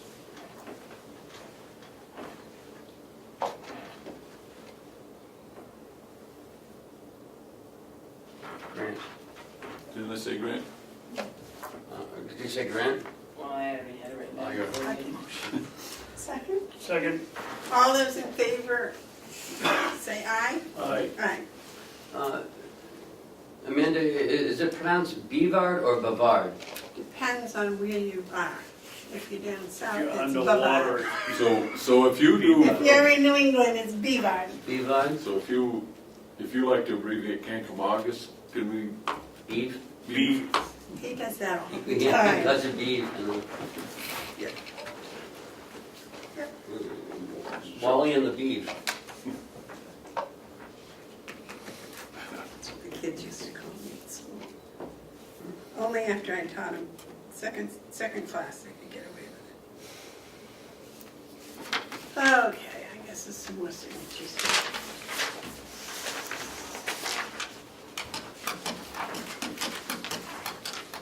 What else you got in the yellow subfolder when I'm doing this, Ken? That's it. Oh, we have a non-public. No Hill stuff? No, we have three non-publics here. 4. You got the union in here? No, but that'd be a non-meeting.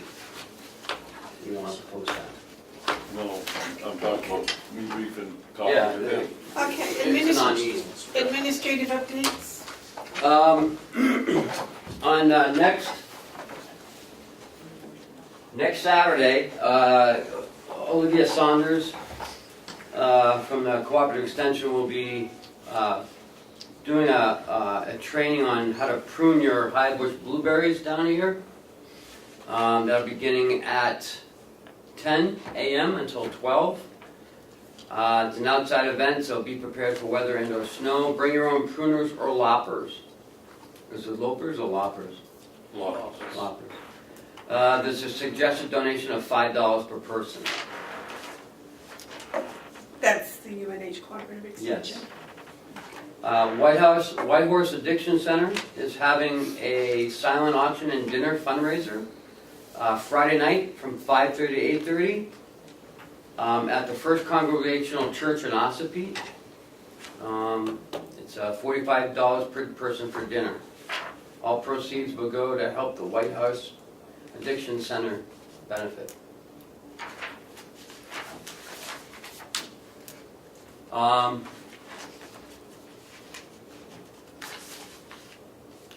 Over the weekend, we had a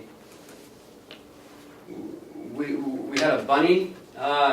The Comeau Daily Sun on Saturday ran their April 1st news, their April 1st edition, and they had talked about The most truthful edition of the year. the East. Yeah, Abe Lincoln.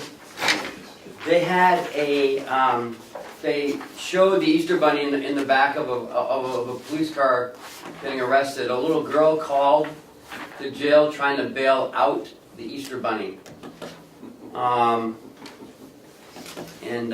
Jason tells it the best, but he's not here right now, so what ended up happening, she didn't understand that it was a prank. So the jail and the sheriff's department got together and they got an Easter basket for her, and they went to her house and they delivered it. That's good. Also part of an officer from the jail went with them. So it's a really good story in yesterday's Comeau Daily Sun. Very nice, Yeah. very nice. And Deputy Rowe brought Charlotte up, with the canine, and they let her sit in the patrol car, turn on the lights and siren, and so they really made her day, her father said. He said, and I quote, he wanted to thank the sheriff's office and the jail for going above and beyond the call of duty. But that's a nice little PR thing for us, and I think they did a good thing. Very nice thing to do. Yep. They didn't take her bunny. That's fun stuff. No. That's cute. That's really nice. Mhm.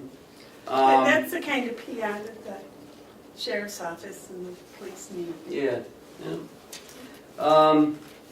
I contacted Primex about the Board of Commissioners protection, Oh, yes, and I got an answer back. that's yours.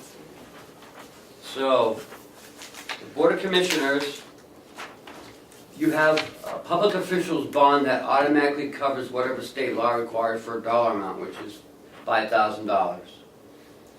They also have an errors and omissions coverage for county commissioners. It's up to $5 million for any covered claims. So just let you know that you guys are covered up to $5 million. So that's what everyone was talking about. So if we get sued. Right, yep, you have up to $5 million, so. It should last. Yeah, it should last a couple of lawsuits. 5 million? Does that extend to all offices of the county? No, just the county commissioners. The county attorney has 5,000. The register of deeds has 50,000, and the sheriff has 10,000. Who's the treasurer have? I believe he has the most. I think his is 50,000. I believe it's in the RSA. On Monday we had a performance audit subcommittee.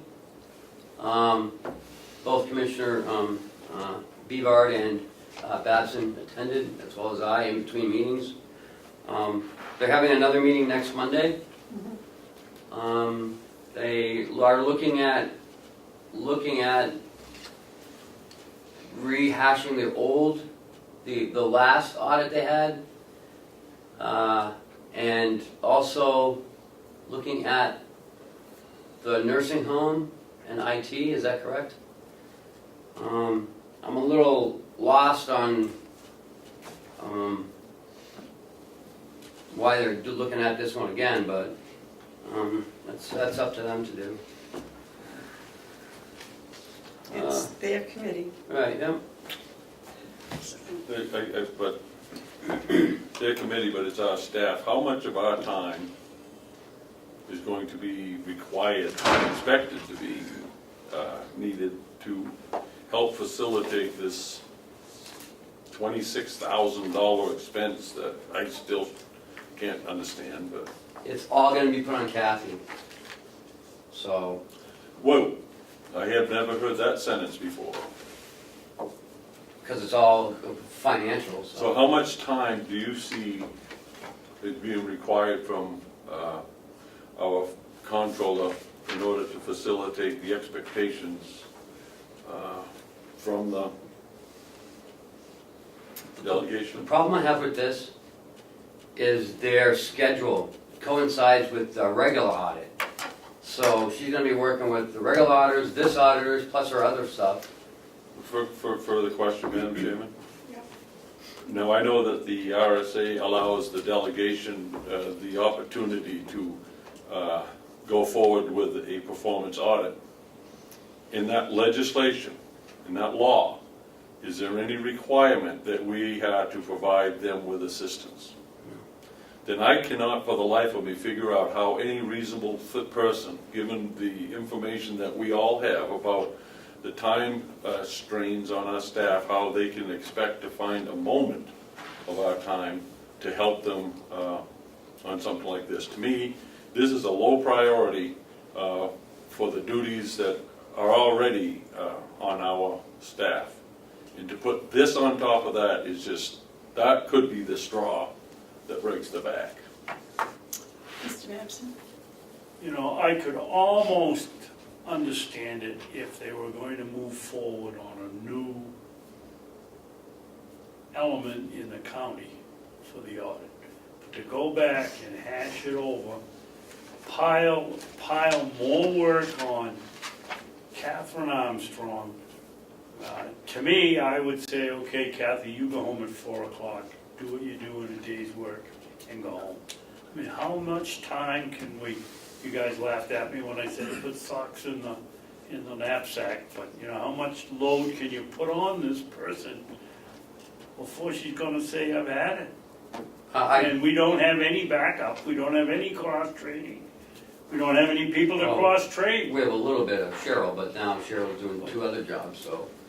I'd like to ask you if I could approach them and to schedule this later after our regular audit. No, I don't think that she's available in 2018 until we have more help. We do not have the ability to assist them on this, especially given that I don't see the need of it, but that's their right. They have the law on their side, but we have a responsibility to provide for the health and safety of our employees. And when I found out that they were, Ms. Armstrong was asked to provide information for the delegation for the meeting on a Monday, that in order to do that, she worked until 2 a.m. on a Saturday. And then they never bothered. For Sunday morning, and then they never bothered to look at the information. You know, it's like, do they realize that their request cost us time? And there's only so much time, and this is becoming a health issue. You know, I don't think it's wrong for us to say, good luck with your audit, but we just don't have the staff to help you. We can't help you. You do what you have to do, but we don't have the staff time to participate in this. And this is a low priority, and we got other things that we're doing. We need help.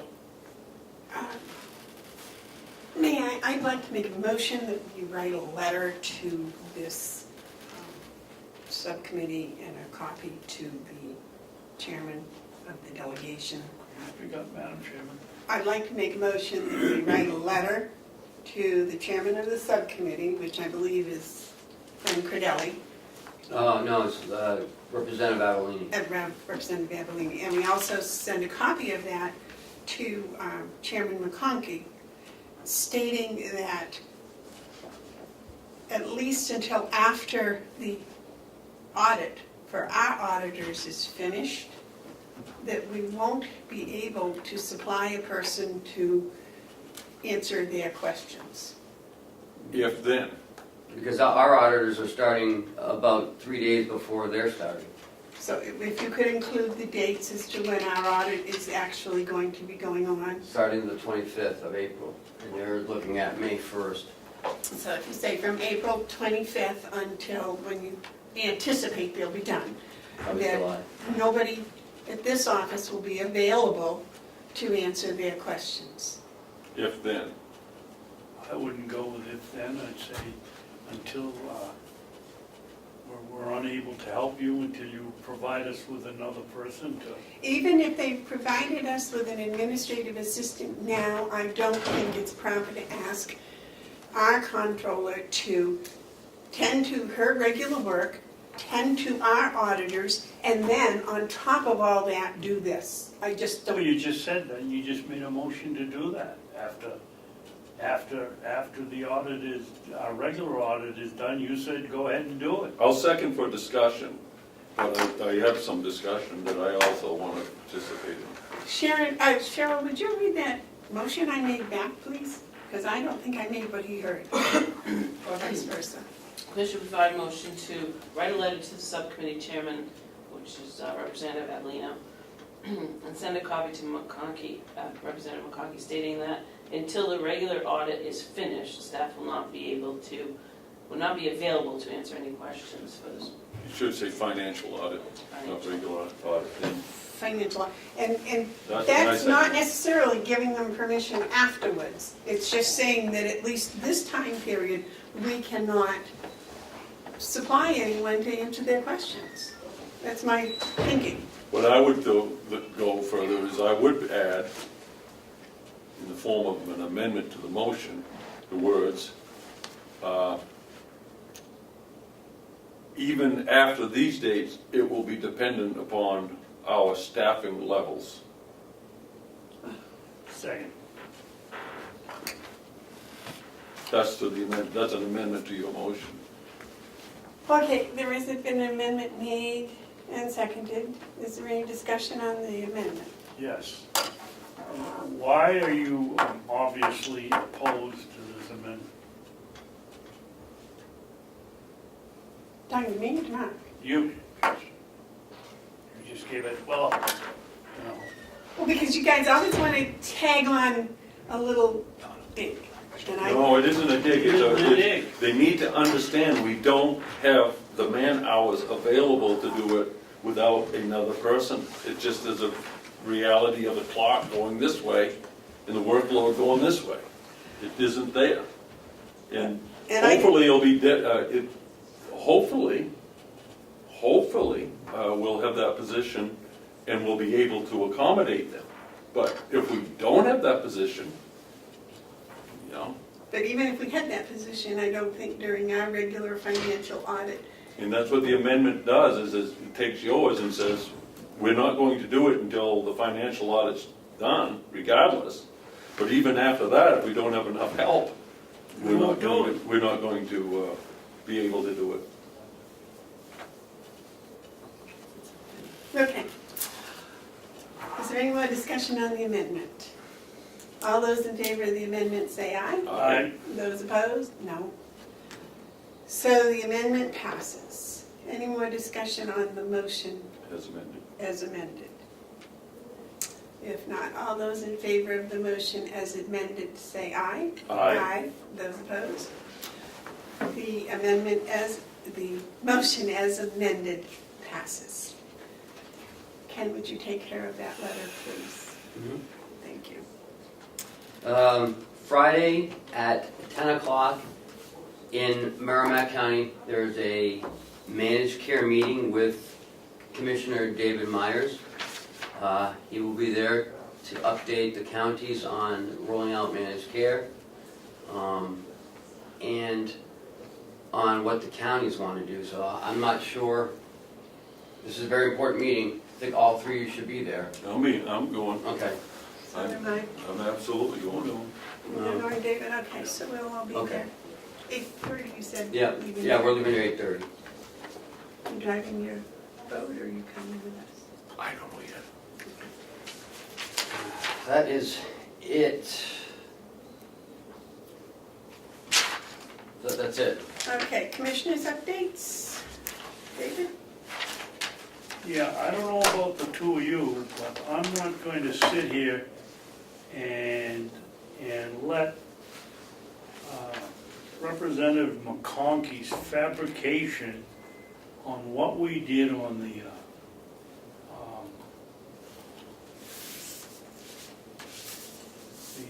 feasibility study go unnoticed. We, in no way did we walk away from any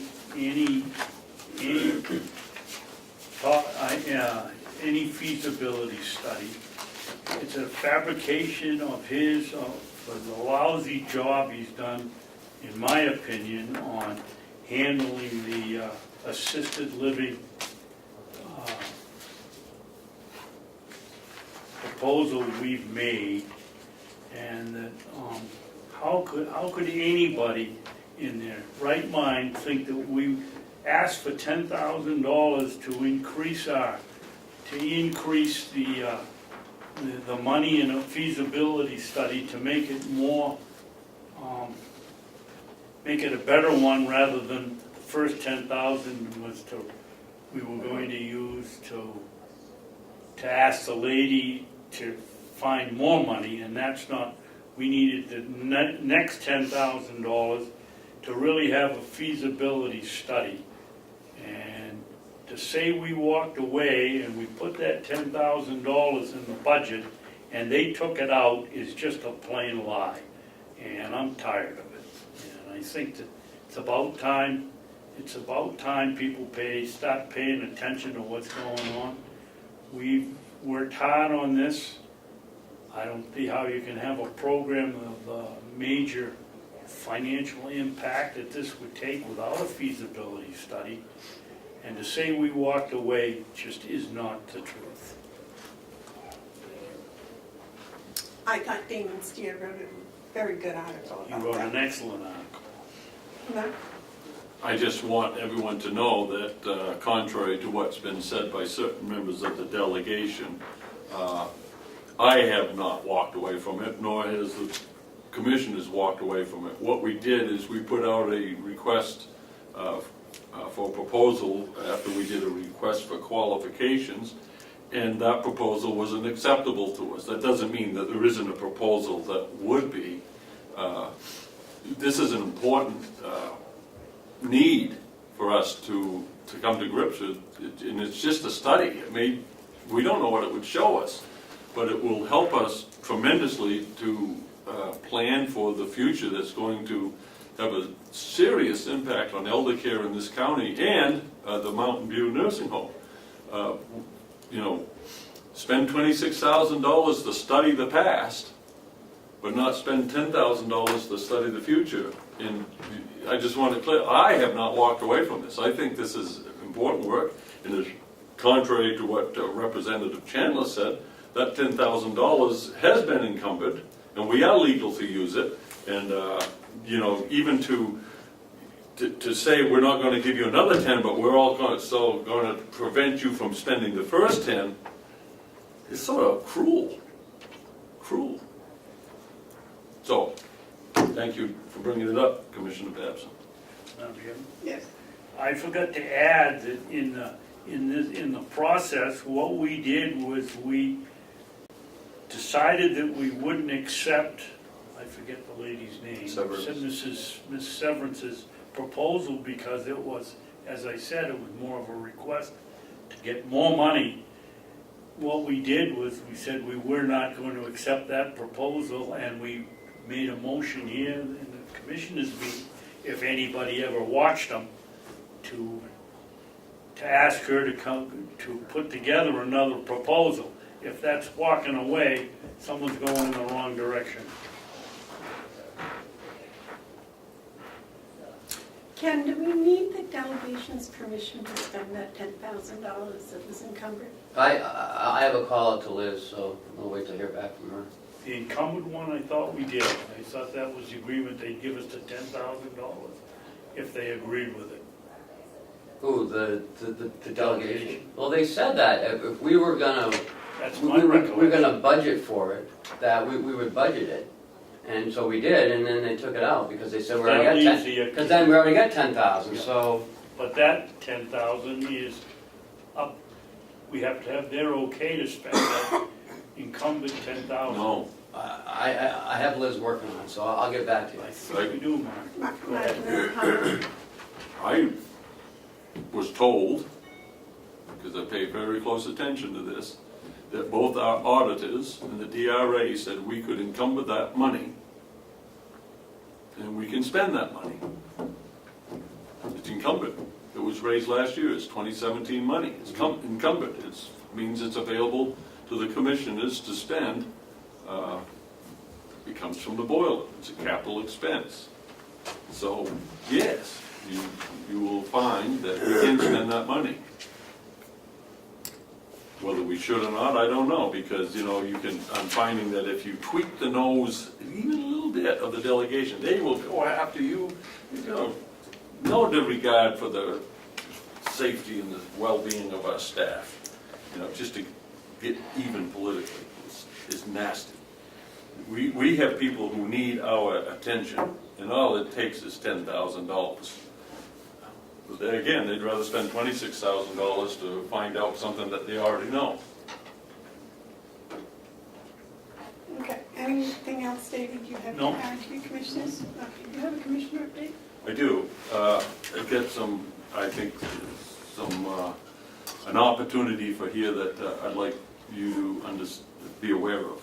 Last Friday, I had conversation with Executive Counselor Joe Kenny about communication needs for first responders, both at the Carroll County level and also in the northern part of the county, Conway specifically. It just happens that both the sheriff and the Conway PD, two agencies who are competing for limited resources to improve their communication network. Grants usually favor regional approaches, and so sometimes municipalities, they're the last ones, if there's anything left, to get whatever there is left. Which, in this case, in this need, there's nothing currently available for the entire needs to be met. So last Friday, we met up in Conway for a briefing with Executive Counsel Kenny to bring him into the discussion. At that meeting was representatives from the town, Chief Wagner and Sheriff Ricciardi and also Lieutenant Santuccio. And we talked about the real need in dispatch and communication services. What there are in this county is several blind spots. The sheriff's got a pretty good plan going forward, but it doesn't cover the whole county. The Conway dispatches not only the police department, but they dispatch for fire for 5 different fire departments, and including Conway, they also reach into Lower Bartlett, Albany, Eaton, Chatham, and I think there was one more. So the discussion is based on needs. There's 2 sets of needs. The sheriff's department has different equipment needs than the Conway department, but they both have needs for tower work. So really, what the issue comes down to is we need to do tower work, and there's about 5 towers involved totally. And the second part is what hangs off those towers. It's felt that if the county and Conway PD can join together on just the tower work, that we can access Northern grant money and some other grant money that would cover the need for both agencies. And that could be done in a combined way. And then the second issue is what hangs off the towers. As far as tower work, just quickly, and see if I can get this right, the one that we have up behind the water tower is scheduled to be moved to Oak Hill and Idleweiss, which is part of Madison. And that will serve that tower need. No, there's one in Bellwood. We're moving this tower up. Oak Hill. No, up this hill. Up this hill, right. Yeah. Yeah. And then the one at Idleweiss, or what else is called Oak Hill? Yeah. Yeah, That's we're moving. redoing that one, we're putting, I forget, what do you call it? It's not a repeater, but it's something else on it. And then we're looking at, with Pine Hill. Pine Hill, which is up behind Kennett High School. And then there's one on Memorial Hospital, and there's another one on Stark Hill. Yeah. But all these towers have to be positioned in such a way so that either agency can hang whatever they would like off them, or whatever they need off them. That's when, the two agencies aren't in agreement, but then the one thing that they are in agreement is on the tower work.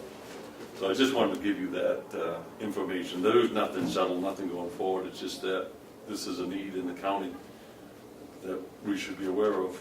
And probably look at some sort of collaboration. Well, that's the thing, if we could collaborate, and I'm not saying we can, but if we could access more funding for the region, because the grantors look for regional solutions.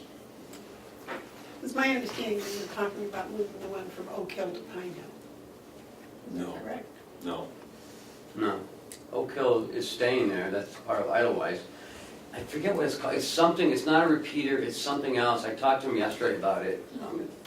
There's a lot of things that But have to be they're working ironed on out, it, but so collectively, what that's I good. wanted to express to you guys is as this goes forward, that you keep your minds open for the possibility of a collaboration where we can save the taxpayers a lot of money and get these towers in the locations and heights that we need them in.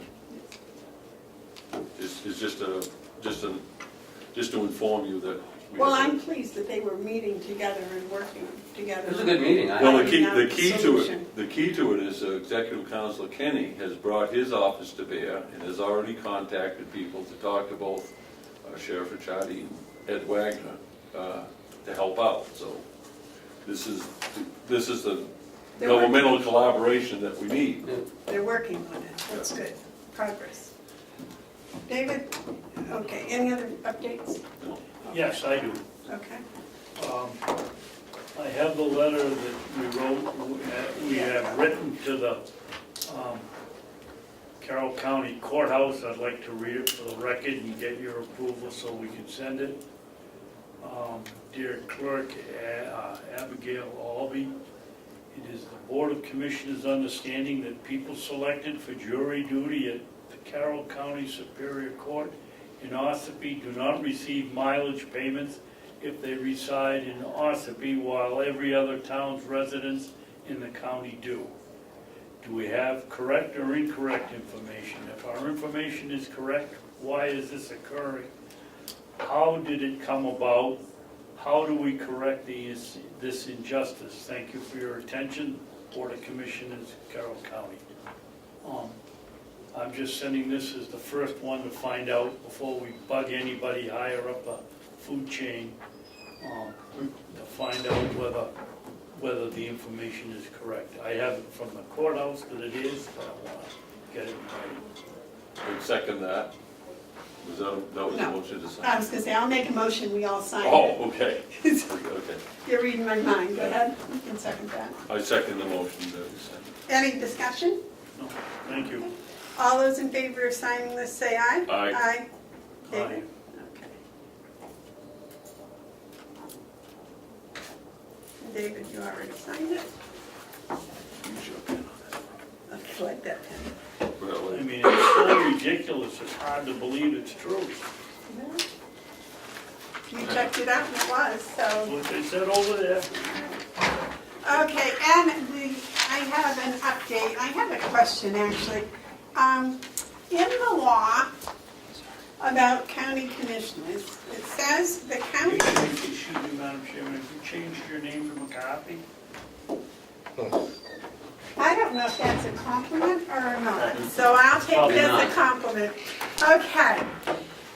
In the law, 28.3A, it says that in the county audits, that we need the approval of the executive committee, which we have gotten. And we're going ahead and we're having our accountant start the audit. But it also says in here that it shall also include an examination of any subject of county finances that may be requested either by the commissioners, by the county convention, or by the treasurer. Now, I do not consider this a proper request from the convention. So I would like to That's not write a letter to the chairman of the county convention and ask him to, if the convention has anything they would like included as an examination of any subject of the county finances, and get of something a little more formal than this. You know, I really, well, but I think we follow this law, and then we also send the same type of request to the county treasurer if he has anything that he would like examined for any subject. Yes, sir. I disagree. If they want to do that, they can write us a letter. We don't need to ask them to write us a letter. That law is there for them to read too. Well, I think they thought they gave it to us No, here. they know better. That's not a letter. That's not a, no, that's nothing. That's a note. That's scribbling. That's nothing. I think you're on the right track, Madam Chairman, but I don't consider that a formal request for information. And they are well aware that they've held up this whole process by not approving our accountant back in January or February 3rd when we sent them the letter. Now we're gonna sit around and wait till May till they meet again to come up with questions. Well, that's why I was thinking we could send it to the county, the chairman of the delegation, and, you know, let him know that our audit is starting April April 25th. 25th. They would need to meet and vote.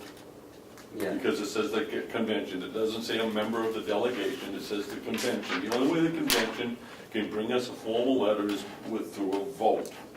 We're not gonna take one at a time that this Exactly, that's why representative wants. No, so if they wanna do that, let them call a meeting and write themselves a letter. We don't have to dictate or, ask them for their No. input. no, they can make their input. We don't have, they're more than free to write letters to us and just vote.